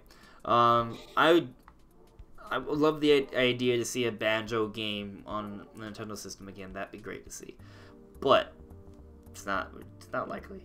So this it's all speculation. It's all dreams. Let's stay a little grounded here. So let's move on. Okay. Secret 2019 games is kind of going full circle. We were talking about secret games for the Nintendo Switch. Nintendo, during the investors meeting, they shared some hints. They said, hey, there's going to be several unannounced. Actually, let me reiterate. They said there's going to be some. I can't speak. I'm trying to remember what exactly it is, like off the top of my head. Basically, there's at least one game that's unannounced that's coming out in the fiscal year of 2019. They said it would delight us Nintendo fans. At least one, so it can be more than one. Yeah. Well, in the last investors meeting before this latest one, they also said that there would be, I think it was back in November, they said there were several unannounced 2019 titles. So yeah. So I mean, that's, nothing too crazy, but just the idea that they're teasing it is really interesting. And they also said there would be a game that would fit really well with Nintendo's online service. So those are, that can mean at least two games, I think. My belief, or not even belief, just my personal guesses, I think the Star Fox Grand Prix game that we've heard about could potentially be that online game. I think it's a racing action game from what we've heard. I think if it's real, it makes sense. It could be a pretty good online game. It seems suited for that online multiplayer. In terms of single player, well, I'm just calling it a single player. We don't know what it is.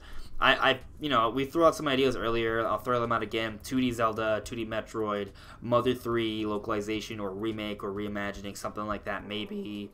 Pikmin 4 is an option. Metro Prime Trilogy HD is an option. Something else you don't even know about at all. What? Skyward Sword HD is an option. Skyward Sword HD is an option as well. Wonderful 101 port, maybe. Xenoblade X port, maybe.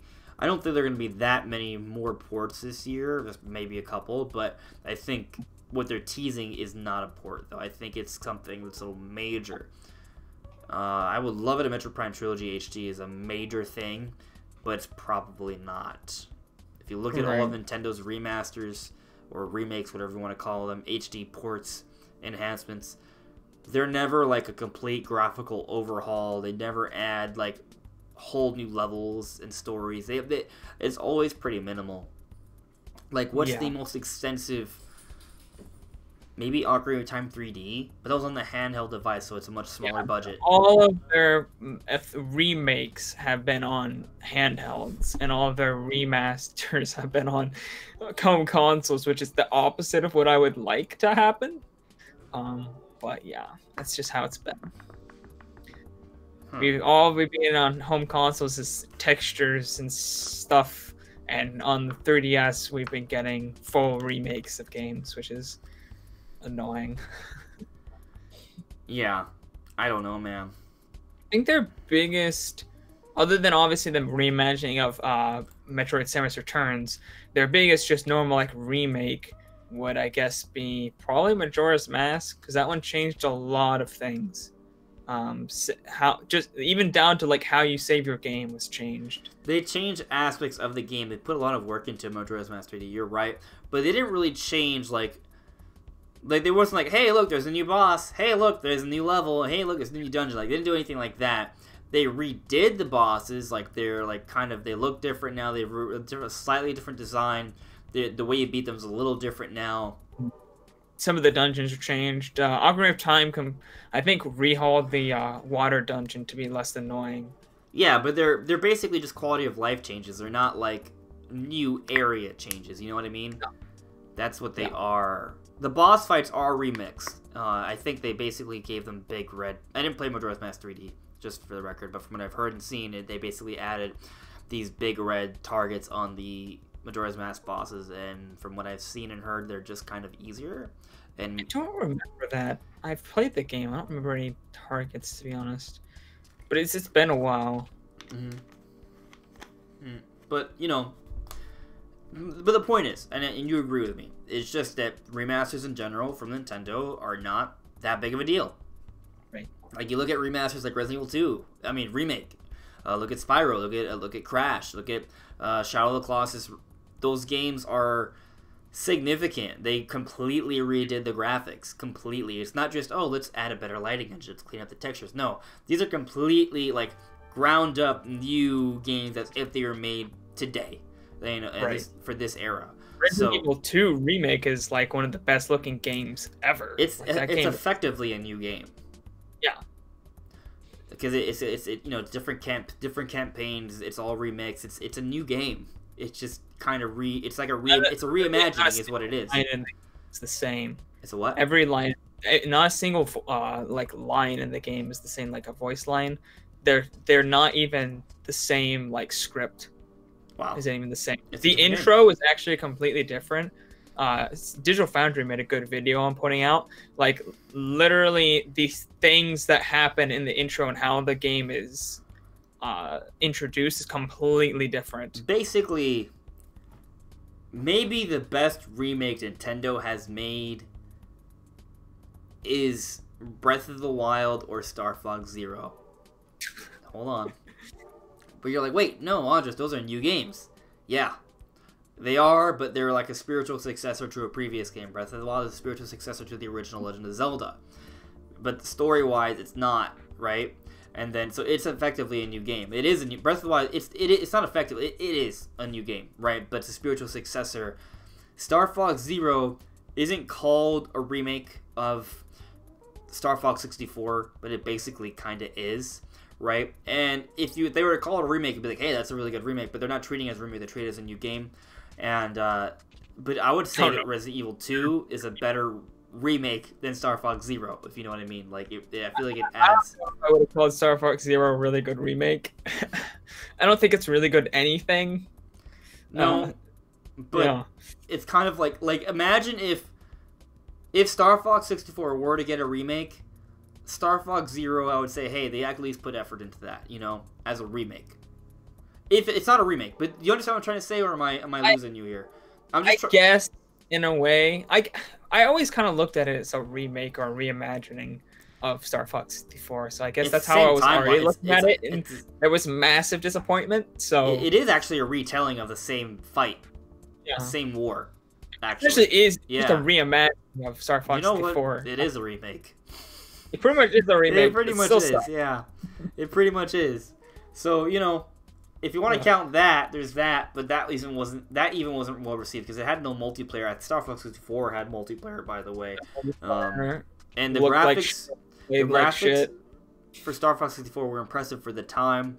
The Star Fox Zero graphics were not that impressive for the time. They look like early 360. There were some nice aspects to them, but yeah, there's a lot of, and it hasn't aged well. Like, you see the textures are bland, the polygon count's bland. Like, it looks like it didn't look good when it came out. It definitely doesn't look good now.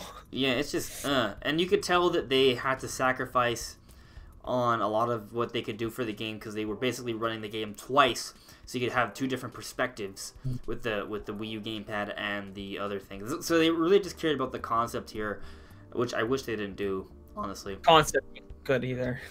Yeah, it's yeah, I like Star Fox Zero, but there's a lot of frustrating things about it. Oh yeah, Star Fox 64 3D is another 3DS remake. That's a kick-ass remake. It even has online multiplayer, I think. Oh, no, I'm wrong. Don't. I don't know. It has local I don't- multiplayer. I don't think it has online. I think people were complaining about it not having online. Let me double check that. Why do you double check that? Sounds says Star Fox Zero looked like a low budget game. Yeah, Miyamoto himself says that he barely was able to get a budget for that at all. Like Nintendo almost shot him down. So I feel like it's because he was. They should have put put resources into making a new Star Fox game for the Switch, which I guess they kind of are because seemingly retro one. But just to clear it up, Star Fox 64 3D did not have online. Just did not. It should have though. Should have. That would have been great. But I did play the local multiplayer and I thought it was good. Yeah. But anyways, just to go back to the point we were making, the remasters from Nintendo usually aren't that extensive. So for me, if they are referencing Metroid Prime Trilogy HD, while it would be nice to announce that and that would delight fans, because especially after the heartbreak from the Metroid Prime 4 delay, I just feel like they wouldn't be hyping up a remaster. Unless this remaster is really extensive, which I don't think it is, I feel like it's another game. it's very possible it's another game. I kind of feel like it could be Metroid Prime Trilogy HD. Honestly, the way those games hold up now, even in Dolphin Emulator, I think it's not super hard to make the games look really nice. I think there's a lot of cool tricks that they can do to make the game look really good without having to go all out on redoing it. Because like Wind Waker HD is honestly like the most baseline things they could have done with that. A new lighting engine and just swapped out for HD textures. And that was it. That's pretty much all they did. I think they remixed a little bit of things, but as far as graphics go, that's all I did. And that game is night and day over the original. Like the original doesn't even come close. Like the HD Wind Waker HD looks so much better than the original. It's so little work. I feel like games like Metroid Prime and Wind Waker that hold up, and Skyward Sword that hold up so well, even now, even the original versions, are so much easier to like blow you away with how much it is better without actually having to do that much. So I think there are smart ways that they can make, obviously we're not going to look at this and go like, oh my gosh, I hope Metroid Prime 4 looks like this. But I think we'll look at them and go, oh, that's a really nice upgrade. That looks really good. I hope so. I really do. But I think it's something else, man. I don't know. A Mother 3 thing is also kind of crazy. But yeah. I love the idea of some sort of Mother 3 game or an Earthbound game of some sort, whether it's a remake, reimagining, port, localization, something like that. I would love to see. Another option, F-Zero would be great. I would love to see F-Zero. Right. Waiting for that for years. But I don't know if that's what it would be. It could be. But if Star Fox Grand Prix is real, I feel like even though it wouldn't be the same thing, there would be a difference. I feel like it's another kind of racing game, so it wouldn't be a good idea to two racing games set in a futuristic world. For the record, I feel like I think it should be separated by a year or two if it is going to come out. I think at least 2 years, to be honest. Yeah, that's what I'm thinking. Maybe we get Wave Race. Actually, Sabbath just said Wave Race. Oh, yeah. Wave Race would work. I would love Wave Race. Wave Race is different enough where I think I'd see that maybe coming out this year, but I would even suggest that could come out the year after. I don't think you put two racing games on the same year. I think there should be a racing game come out every year for the Switch. Every year. Maybe Side Truck. Maybe this year we could get Star Fox Grand Prix. Next year we get Wave Race, and then the year after that we get F-Zero. And the year after that we get Excite Truck. Dude, imagine how good with modern like water physics. Imagine how good a Wave Race would look. Incredible. Oh man, that would be ridiculous. I mean, Wave Race has always been kind of like a technical showpiece, right? Like I feel like it was pretty impressive for the N64, but the GameCube version had like ridiculous water physics. Like for that time, it was crazy. I would love to see something on the Switch. Digital Foundry again. I watch them all the time. They made a very good video, actually 2 videos about like if you guys are interested in tech and stuff and how things work. Like they talked about Wave Race on the N64 and on the GameCube. and a bunch of other games, like just talking about water physics and how they evolved. And it's super interesting that the ways that they come up with like reflections in an N64 game, which is insane, and the way that they actually made that possible. It's super interesting. Yeah, no, I remember seeing that. It was a while ago though, so I have to go back and watch it. But they did some really special things with that. Who was it that said it first? I see you guys. No, Sabbath, was it you? You were suggesting they should call it F-Zero NX. I would love that title. That'd be perfect. Love it. Yeah. Mark Jacobs said another Fire Emblem game. Yes, we're gonna get 2 this year. Yeah. Actually, Brendan Stryer brought up an interesting point. Pokemon Let's Go is kind of like a really big remake. That's true. That's true. But it's also developed by Game Freak and not Nintendo themselves, right? Like, that's a Game Freak vision. You have all the Pokemon game remakes. You know, they kind of been doing that for a while now. So, I mean, if you want to say anything that's published by Nintendo, yeah, you're right. Game Freak from Pokemon Company, they have the most ambitious remakes. Which... I wish they kind of add a little bit more to it, to be honest with you, but it was still pretty good. So, that's a good point. Yeah. But again, it's not... we know, if you exclude Pokemon, if they can exclude Pokemon from the whole idea of what Nintendo's teasing. Nintendo's not teasing on our Pokemon remake. We're getting Pokemon Generation 8 this year. So, whatever it is, it's one of their...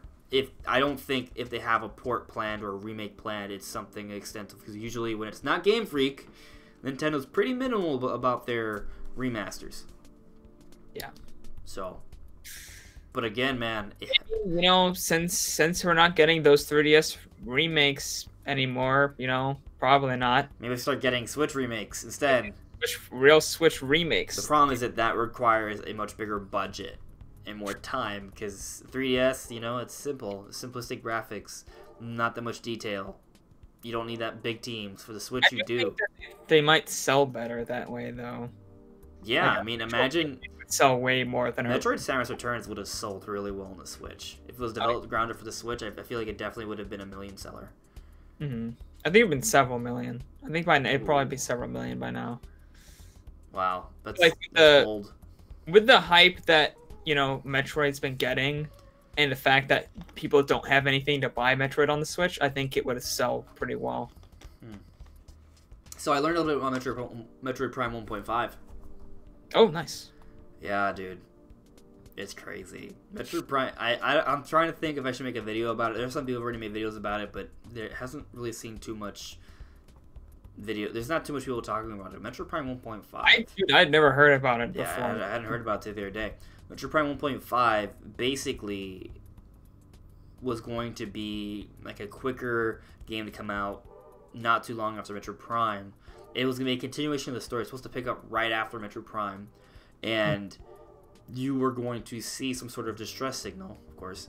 But it's in space, it's not a planet. It's this giant, like, metal spaceship in space, and it beams you in, it tracks you in. When you go inside, you feel like everything is dead. But when you realize it's actually this giant fortress that has, like, armies in stasis. And the entire purpose of this entire space fortress is to fly around space, going to healthy planets, and completely destroying the civilization and taking all the resources and just from planet to planet. So Samus is... Some Independence Day stuff right here. Well, it gets better. It gets better. So Samus is trapped in there, and most of the army is in stasis, but there are, like, droids and different things that are set in place to defend the place, right? So these are still enemies there. And also, apparently, other hunters were also brought in as well. It wasn't just Samus. So, apparently, they just probably suck in anyone they find in space, and, you know, they keep them captive there. So, there are other hunters to fight in as well. But basically, you're in this giant place where mostly everything is, like, asleep or dead. So, have you ever seen, like, one of those old... Or even there are some new alien movies that are really creepy where you're stuck in this giant spaceship. There are so many things in stasis. You don't know what's actually going on. But there's also... there's a computer that runs the whole thing that's in communication with you, and he has different personalities. a split personality, and it's always trying to trap you, short things out, turn off the power, close doors, send other things. Like, it's always trying to screw with you, but it also has a split personality, so it has different personalities, and it's like really, really creepy, like how it interacts with you. Sometimes it's kind of nice, sometimes it's more civil, sometimes it's really evil, and it's just talking to you throughout this experience, and you're stuck in this giant, scary spaceship in the middle of space with an entire evil army, like, in stasis. It's really dark. It's really dark. Horror take on Metroid, which sounds awesome. It sounds like this super scary, horrific experience. Oh my gosh. Yeah, and Samus is like, okay, I need to take this shit down, because dire planets have been dying for a long time already. This is just going to keep on doing it. Like, I want that. Like, imagine if cooler than we actually got from Metroid Prime 2. Imagine Metroid. Yeah, it sounds like a cooler concept. Exactly. It would have reused a lot of assets from Metroid Prime. It would have been kind of like Majora's Mask for Ocarina of Time, but it would have been amazing. It would have been like, Majora's Mask is so well received. Imagine if that Metroid Prime had a Majora's Mask sort of situation. Damn, dude. I think we don't know exactly yet. I have to do more research on this, right? But we don't know exactly yet why they didn't go forward with this idea. It may have been because of how creepy it was, like with the whole computer with the split personality that's always trying to screw with you and have these different, like, they had actual, like, I don't remember the name of the voice actors, but they had some creepy voice actors in mind, and I saw some clips from different, like, creepy movies. Like, it was some real weird thriller stuff. And this would have been an amazing experience if they actually did it. But I wonder if the gameplay was going to be slower or something, because I feel like a lot of horror games slow down the gameplay sometimes. It depends. Like, I'm wondering if there were some issues that they had with the concept, or maybe it was going to be shorter or something, because if it's all on one ship, maybe it was going to be shorter. There's a lot of different things that they could have disliked about the idea. The actual world size would have been about half the size of Metroid Prime, but it was going to be a lot denser.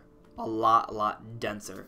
So I also wonder if, like, because there's only so much you can do with, like, environments and stuff in one place, in one ship. So I wonder if they wanted to do more different types of environments and just change it up instead. If maybe they thought that the gameplay was too similar throughout the whole thing or something. I think Retro wanted to do it. I think it was Nintendo that just didn't give them the okay. It's possible. Hard to say. It may just be that Nintendo's wanted them to focus on a full-on Metroid game, a whole other new one, because this would have been more of like a I don't know, man. From what I saw, it seems pretty crazy, but I have to do more research on it. Sabbath, if I can, I will try to make a pretty good video on it. I don't like just reiterating what other people have said, so if you want, kind of look it up, but I kind of have an idea of what maybe I could add to the table if I were to make a video about Metroid Prime 1.5. It sounds amazing. And I also learned recently about a few more things that were taken out of Metroid Prime that weren't there. Like, there was a speed booster, right? There was a speed booster that was going to maybe be in the game. That was canned very early on. There was going to be... I've seen this before, but I kind of, like, re-jogged my memory about it. Of course, there's the Kraid part, but there was also plans to have a whole other area in the game where Kraid would have been. It wasn't supposed to be Magmore Caverns. Apparently, Thardis, the rock golem, was supposed to be in Magmore Caverns and have more like a heat rock in the center of his core. And in Vendruna Drifts, there would have been a Sheegoth Queen, which is like this giant spiky monster golem with horns everywhere. Like, it doesn't look, it's not bipedal. It's like, it stands on these things. Like, imagine Omega Pirate, but on steroids, ice Sheegoth form with spikes and horns everywhere and just this crazy monster beast. That was initially planned for Vendruna Drifts, and they were gonna have a whole other area with Kraid. So, we had the different areas, Vendruna Drifts, Magmore Caverns, Phazon Lines. We would have had another area with Kraid, and then the actual crater, the impact crater, was supposed to be even bigger. And there was going to be, like, eruptions happening inside of it and stuff. And the guy I saw this from, he insinuated there would even maybe be a big escape sequence at the end as well. So there was some really cool stuff that they planned for Metroid Prime that they had to cut. This happens all the time. But imagine if they go and they make the Metroid Prime Trilogy HD remake and they add, like, this bonus expansion story of Metroid Prime 1.5. They bring in some of these other bosses and areas. Like, that would be a dream. But that's also asking for a lot. Yeah, Nintendo doesn't do that. They don't, like, for example, Wind Waker. I was hoping when they announced Wind Waker HD that they would add a couple of the canceled dungeons, because there were a couple dungeons that were in development from Wind Waker that were canceled. They were scrapped before the game came out. I think the game is very well paced. It's very good, but I always want more. So I was hoping when they announced Wind Waker HD years ago, back in 2012 or something, they announced it. I was hoping they were going to announce a couple more dungeons that were scrapped from the game and put in. They didn't do it. So I don't expect Nintendo to add the Metroid Prime 1.5 story or the additional stuff that were cut from Metroid Prime into Metroid Prime Trilogy HD. If they did, though, I could probably wait a few more years for Metroid Prime 4 without crying about it, you know? Honestly, what I would like more than a Metroid Prime Trilogy HD is Metroid Prime 1.5. What? You want Metroid Prime 1.5, don't you? That would be amazing. But I would also want, like, just remake the entirety of Metroid Prime 1 from the ground up. Honestly, everyone is pretty much in agreement. I haven't played all three, so I can't say myself. But from what I've heard of everyone who has played all three, the first one's the best, like, by a lot. It's the best. And I think that it would be awesome if they remade the entire game from the ground up, added this new content that they scrapped before, and just made a Resident Evil 2 remake sort of situation for the original Metroid Prime. That'd be crazy. I, however, feel a little differently. You're saying, what you're suggesting is it's like a remix, like a reimagining Metroid Prime. As cool as that would be, I'd rather them just focus on making a whole new Metroid Prime, which is what they're doing, because I'm a purist for Metroid Prime. Like, if you just want to redo the graphics and add additional content, cool, but I don't want a reimagining of it in the sense where it's, like, completely redesigned layouts and how you explore the game. Probably not that. Because that's what Resident Evil 2 is, right? Not Not in the way that Resident Evil 2 did that. Maybe, I don't know, I think they could do that for some situations, but not the entire, not as far as Resident Evil 2 went. I would want it to be Metroid Prime. Like, I don't want it to be a reimagining Metroid Prime. I just want Metroid Prime enhanced. And, you know, like, for example, I like what they did with the Spyro remake trilogy. Like, that, it's the same game, same stage layouts with, you know, there's some quality of life changes, but for the most part, it's the same stage layout. That, but completely rebuilt, graphically speaking. I want that, along with the additional cut bosses and areas and Metroid Prime 1.5, which is, that's like 2 games, you know, but that's what I would have wanted. Can you imagine, though? Metroid Prime was meant to be so much bigger. Mm-hmm. It's incredible when you think about that. Like, so when you think about that, though, what does it mean for Metroid Prime 4? Like, Metroid Prime 4 might not get cut. Like, here's the thing. Back then, Nintendo put a lot of pressure on Retro Studios to get these games done. Metroid Prime was done in 2 years. Metroid Prime 2 was done in 2 years. Like, they put a lot of pressure on them, and they were working like 80-hour weeks for certain periods of development. It was very strenuous. Yeah. I hope they don't do that now, because that's not fair. And that's probably not a good formula for long-term success either. You know? No. Maybe that's why we don't see Retro Studios games as much anymore, because of the burnout from so early on. They've taken a break. They're like, okay, I'm ready for some more hell. We recovered for 10 years, and now we're ready for 3 to 4 years of pain and suffering. Maybe. You know, but I think whatever Metroid game we get, it's gonna be bigger. We know that. I really do hope Metroid Prime Trilogy comes out this year, but I don't know. I hope. I'm willing to bet, but it's not a confident bet. Mm-hmm. Yeah. But is there anything else you want to kind of address before we call it a night, Brandon? No, I think we pretty much covered everything. Yeah, I think we did. Okay. Oh, Sabbath, I don't know if you know this, but there actually was a 007 GoldenEye remake. I heard it wasn't like super good for some reason. I remember it being pretty good, actually. I heard maybe it was something. I heard maybe it was the sequels or something that weren't like super good. Yeah, there is a GoldenEye remake on the Nintendo Wii. It was eventually ported over to the 360 and the PS3. Yeah, that happened. It really did happen. So that was kind of cool. We didn't like that. Mm-hmm. Sabathil said, imagine if Metroid Prime 4 has an M rating. Dude, that Metroid Prime 1.5 story, that feels like an M rating right there. Yeah, at least teen. Yeah. Well, I think original Metroid Prime's already teen. Isn't that? That would make sense. Yeah. Maybe that's what it. Maybe that's simply what it was. Like the direction they had was so dark that they would have had to go mature. But I mean, if there's no murder aside from weird aliens, like if there's no like cursing, it was. Halo's moved from M to teen. Actually. I mean, if you think about it, it always should have been teen. But standards really have changed over the years. They really have. It's a lot of language in it, though. Metroid doesn't have any. It's the language. It's just kind of like, oh, there's fucking damn. So that. Oh, gotta jack that rating up. So, yeah, I think standards have definitely changed in the last 18 years. But yeah, we'll see. We'll see what happens with Metroid Prime 4. Metroid Prime 4 is probably just gonna be teen.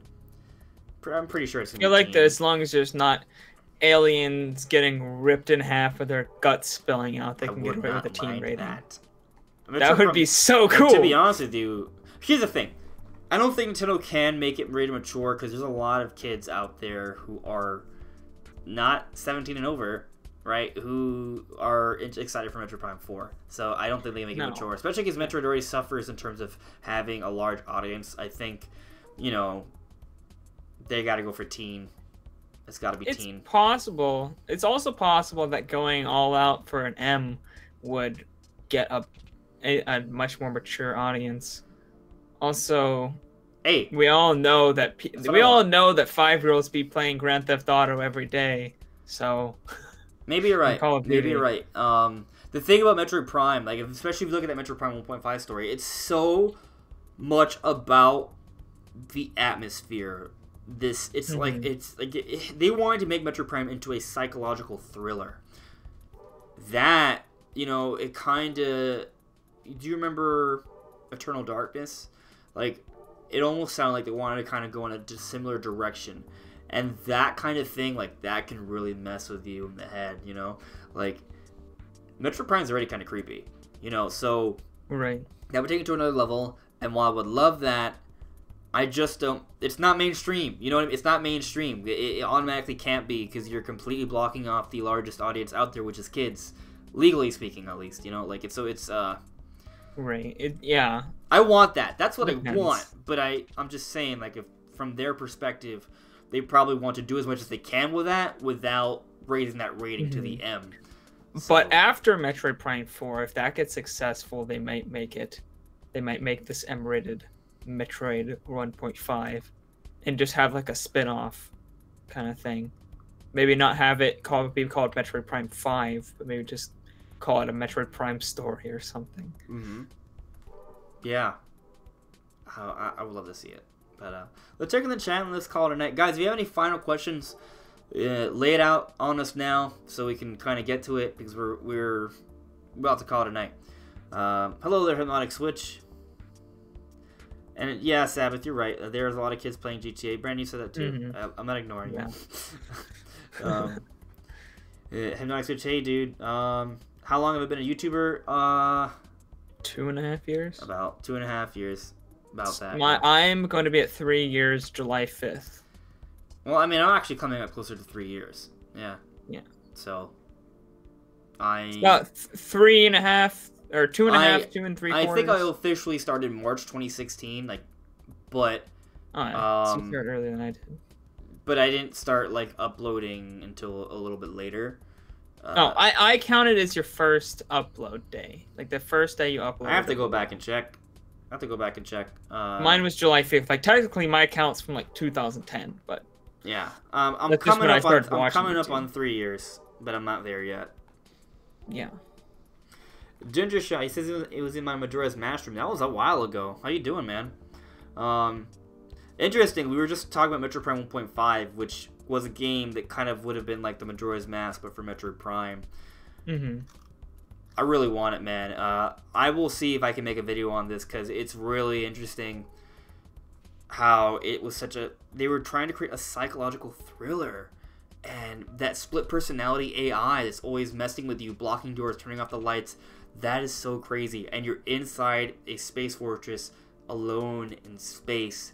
And there's a giant army of killers and destroyer monsters that are in stasis. Like they're sleeping. You know, that's so scary. Like, and they kind of had some stasis or enemies in the original Metroid Prime where you walk around and you don't know if that guy's gonna wake up and come at you or if he's dead. Yeah. So, you know, imagine that. That was scary. He really was. Yeah.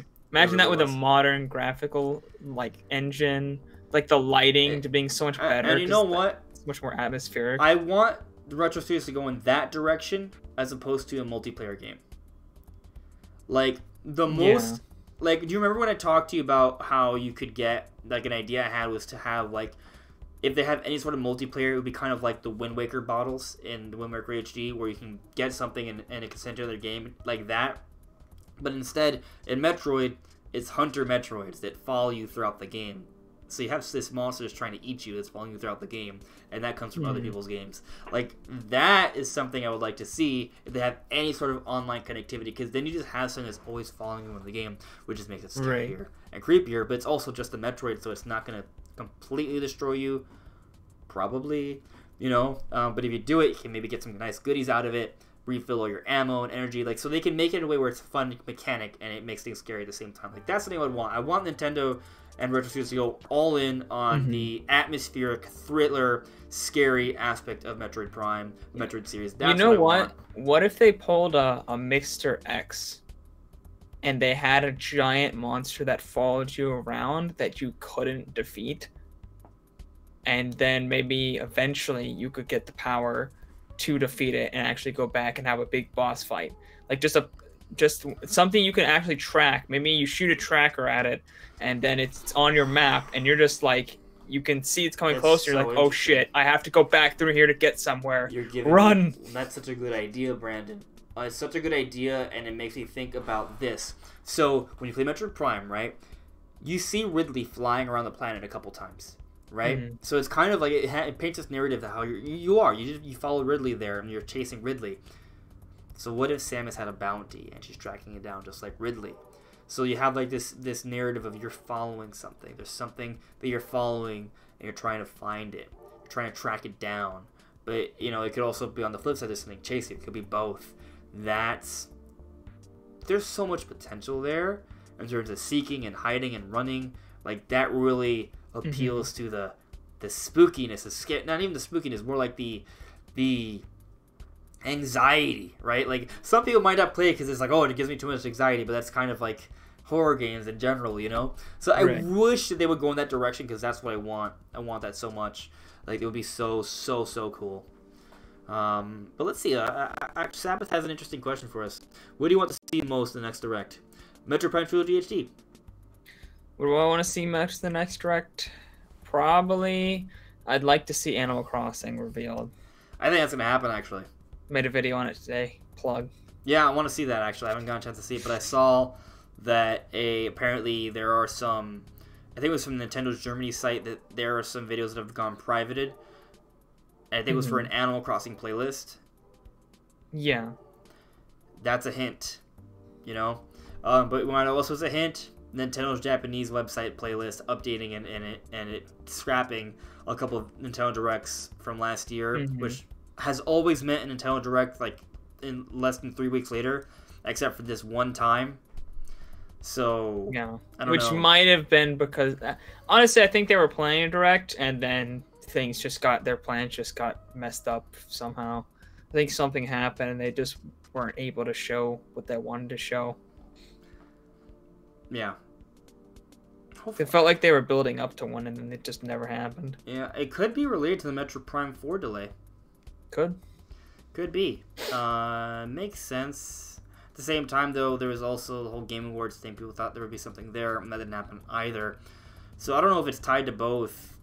I feel like it would just be one, not both events, or something would be pulled. It's weird. But hey, I'll tell you this. I think seeing Joker at the next Direct is now pretty likely because Piranha Plant's already out. Oh God, that's another thing. Like we all thought Piranha Plant was gonna get shown on the Direct, and then they just we revealed get it. the release date. They just dropped them. They didn't even. It wasn't even a February thing as they said. And it came. It came out early. Yeah, exactly. So weird. Very weird. Maybe Nintendo's just trying to creep us out. They're already setting us up for Metroid. Just creep us out in different ways. You know? Be so cool. Yeah. Well, I'm sorry I'm giving you the chills. I mean, I think you appreciate it. So, you know. Yeah, those good chills, but they're good. I hope they're good chills, Sabbath. I'm pretty sure they are. So, yeah, man. So into this Metro Prime 1.5 idea. Hopefully, I can do something with that. We'll see. But definitely check that out. Look it up, guys. There's some good videos on it already. Or just a couple. There's one. It's just one guy, actually. He did a great job. In fact, let me plug him because I thought the video was so great. Let me plug him for you guys because I think it was a very good video. You should check it out. But I'm definitely gonna do some research on it. Maybe I can add something to this discussion for Metro Prime 1.5 because there's like a whole apparently 21 page script for this that I'm gonna have to read through. But yeah, so if you just look up Metro Prime 1.5, the top video is from Nintendo's cut content with Dr. Lava. It currently is sitting at 7.2 thousand views. It's the title is Metro Prime 1.5 Cancelled Sequels Plot, Gameplay, and Setting, Dr. Lava number 7. So definitely check it out. In fact, I'll show you right here. It's this one. If you search Metro Prime 1.5 on YouTube, there's this top video right here. Check it out, guys. It was really cool. So definitely check that out. Yeah. So I guess just to sum everything up before we call it a night, I love Piranha Plant. He's epic. There's some debate about if Piranha Plant is corrupting your Smash save file, so be careful. Maybe don't play with him in All-Star mode because that's apparently where it does that. Maybe avoid All-Star mode for a little bit until you hear more about it. But apparently Nintendo did extensive research and they found nothing. So now the speculation is that maybe some people are just hacking their Switches and they are the ones who are having this problem. Maybe, but we don't know that yet. So if you know anyone who has not hacked their Switch, maybe it's yourself, let us know if this is actually happening to you who has not manipulated their Switch in any way, shape, or form. We also talked about Erdrick. Erdrick was hardcore teased. They put a picture on Instagram, and it had the Brave shield. He literally said, Brave, hey, there's this Brave thing smashing in. It was pretty obvious for Erdrick, so it seems like Erdrick's the next Dragon Quest character, well, the next Smash character from Dragon Quest. So that seems like a likelihood. We talked about the Switch Mini, or the Pro. We talked about the pros and cons for both. I think we both agree Switch Mini is coming out this year, but you want a Pro. I agree a Pro would be cooler, but I think Nintendo's going to go for the Switch Mini this year because it makes more sense for them, and then maybe we see a Pro later down the road. Xbox Live on Switch, it's exciting, it's cool, but maybe not overhype it. It might just be basically the service for Xbox published games like Minecraft and not much more beyond that. So don't blow us out of proportion. It's possible it's more, but it probably isn't. Right, Brandon? Or do you have anything to add to that? Right, yeah. It's probably just connectivity for games that are on both platforms for easier friends, easier cross-platform play, that kind of stuff. It's not Halo coming to the Switch. It's not Smash using Microsoft servers or anything like that. Yeah, makes sense. I agree. And then to cap everything off, Nintendo was teasing some secret unannounced games for 2019. We don't know what they are, but there are some possibilities that we all kind of agree upon. 2D Zelda, Pikmin 4, a wonderful 101 port, or maybe a port of Mario 3D World. I would say Wonderful 101 is a little bit more likely because we just got the 2D Mario game for this year, right? And Metro Prime Trilogy HD. And the one that I kind of hyped up in my video that I just uploaded today, you can check out my channel, a Mother 3 or Earthbound 2 reimagining remake port, something along those lines, I think might be in the cards. Right. And yes, I'm crazy. We also think Skyward Sword HD might out. Another option as well.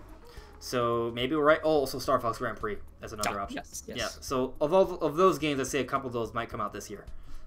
On top of what we already have: Fire Emblem, Yoshi, Luigi's Mansion, Animal Crossing, and Pokemon Gen 8.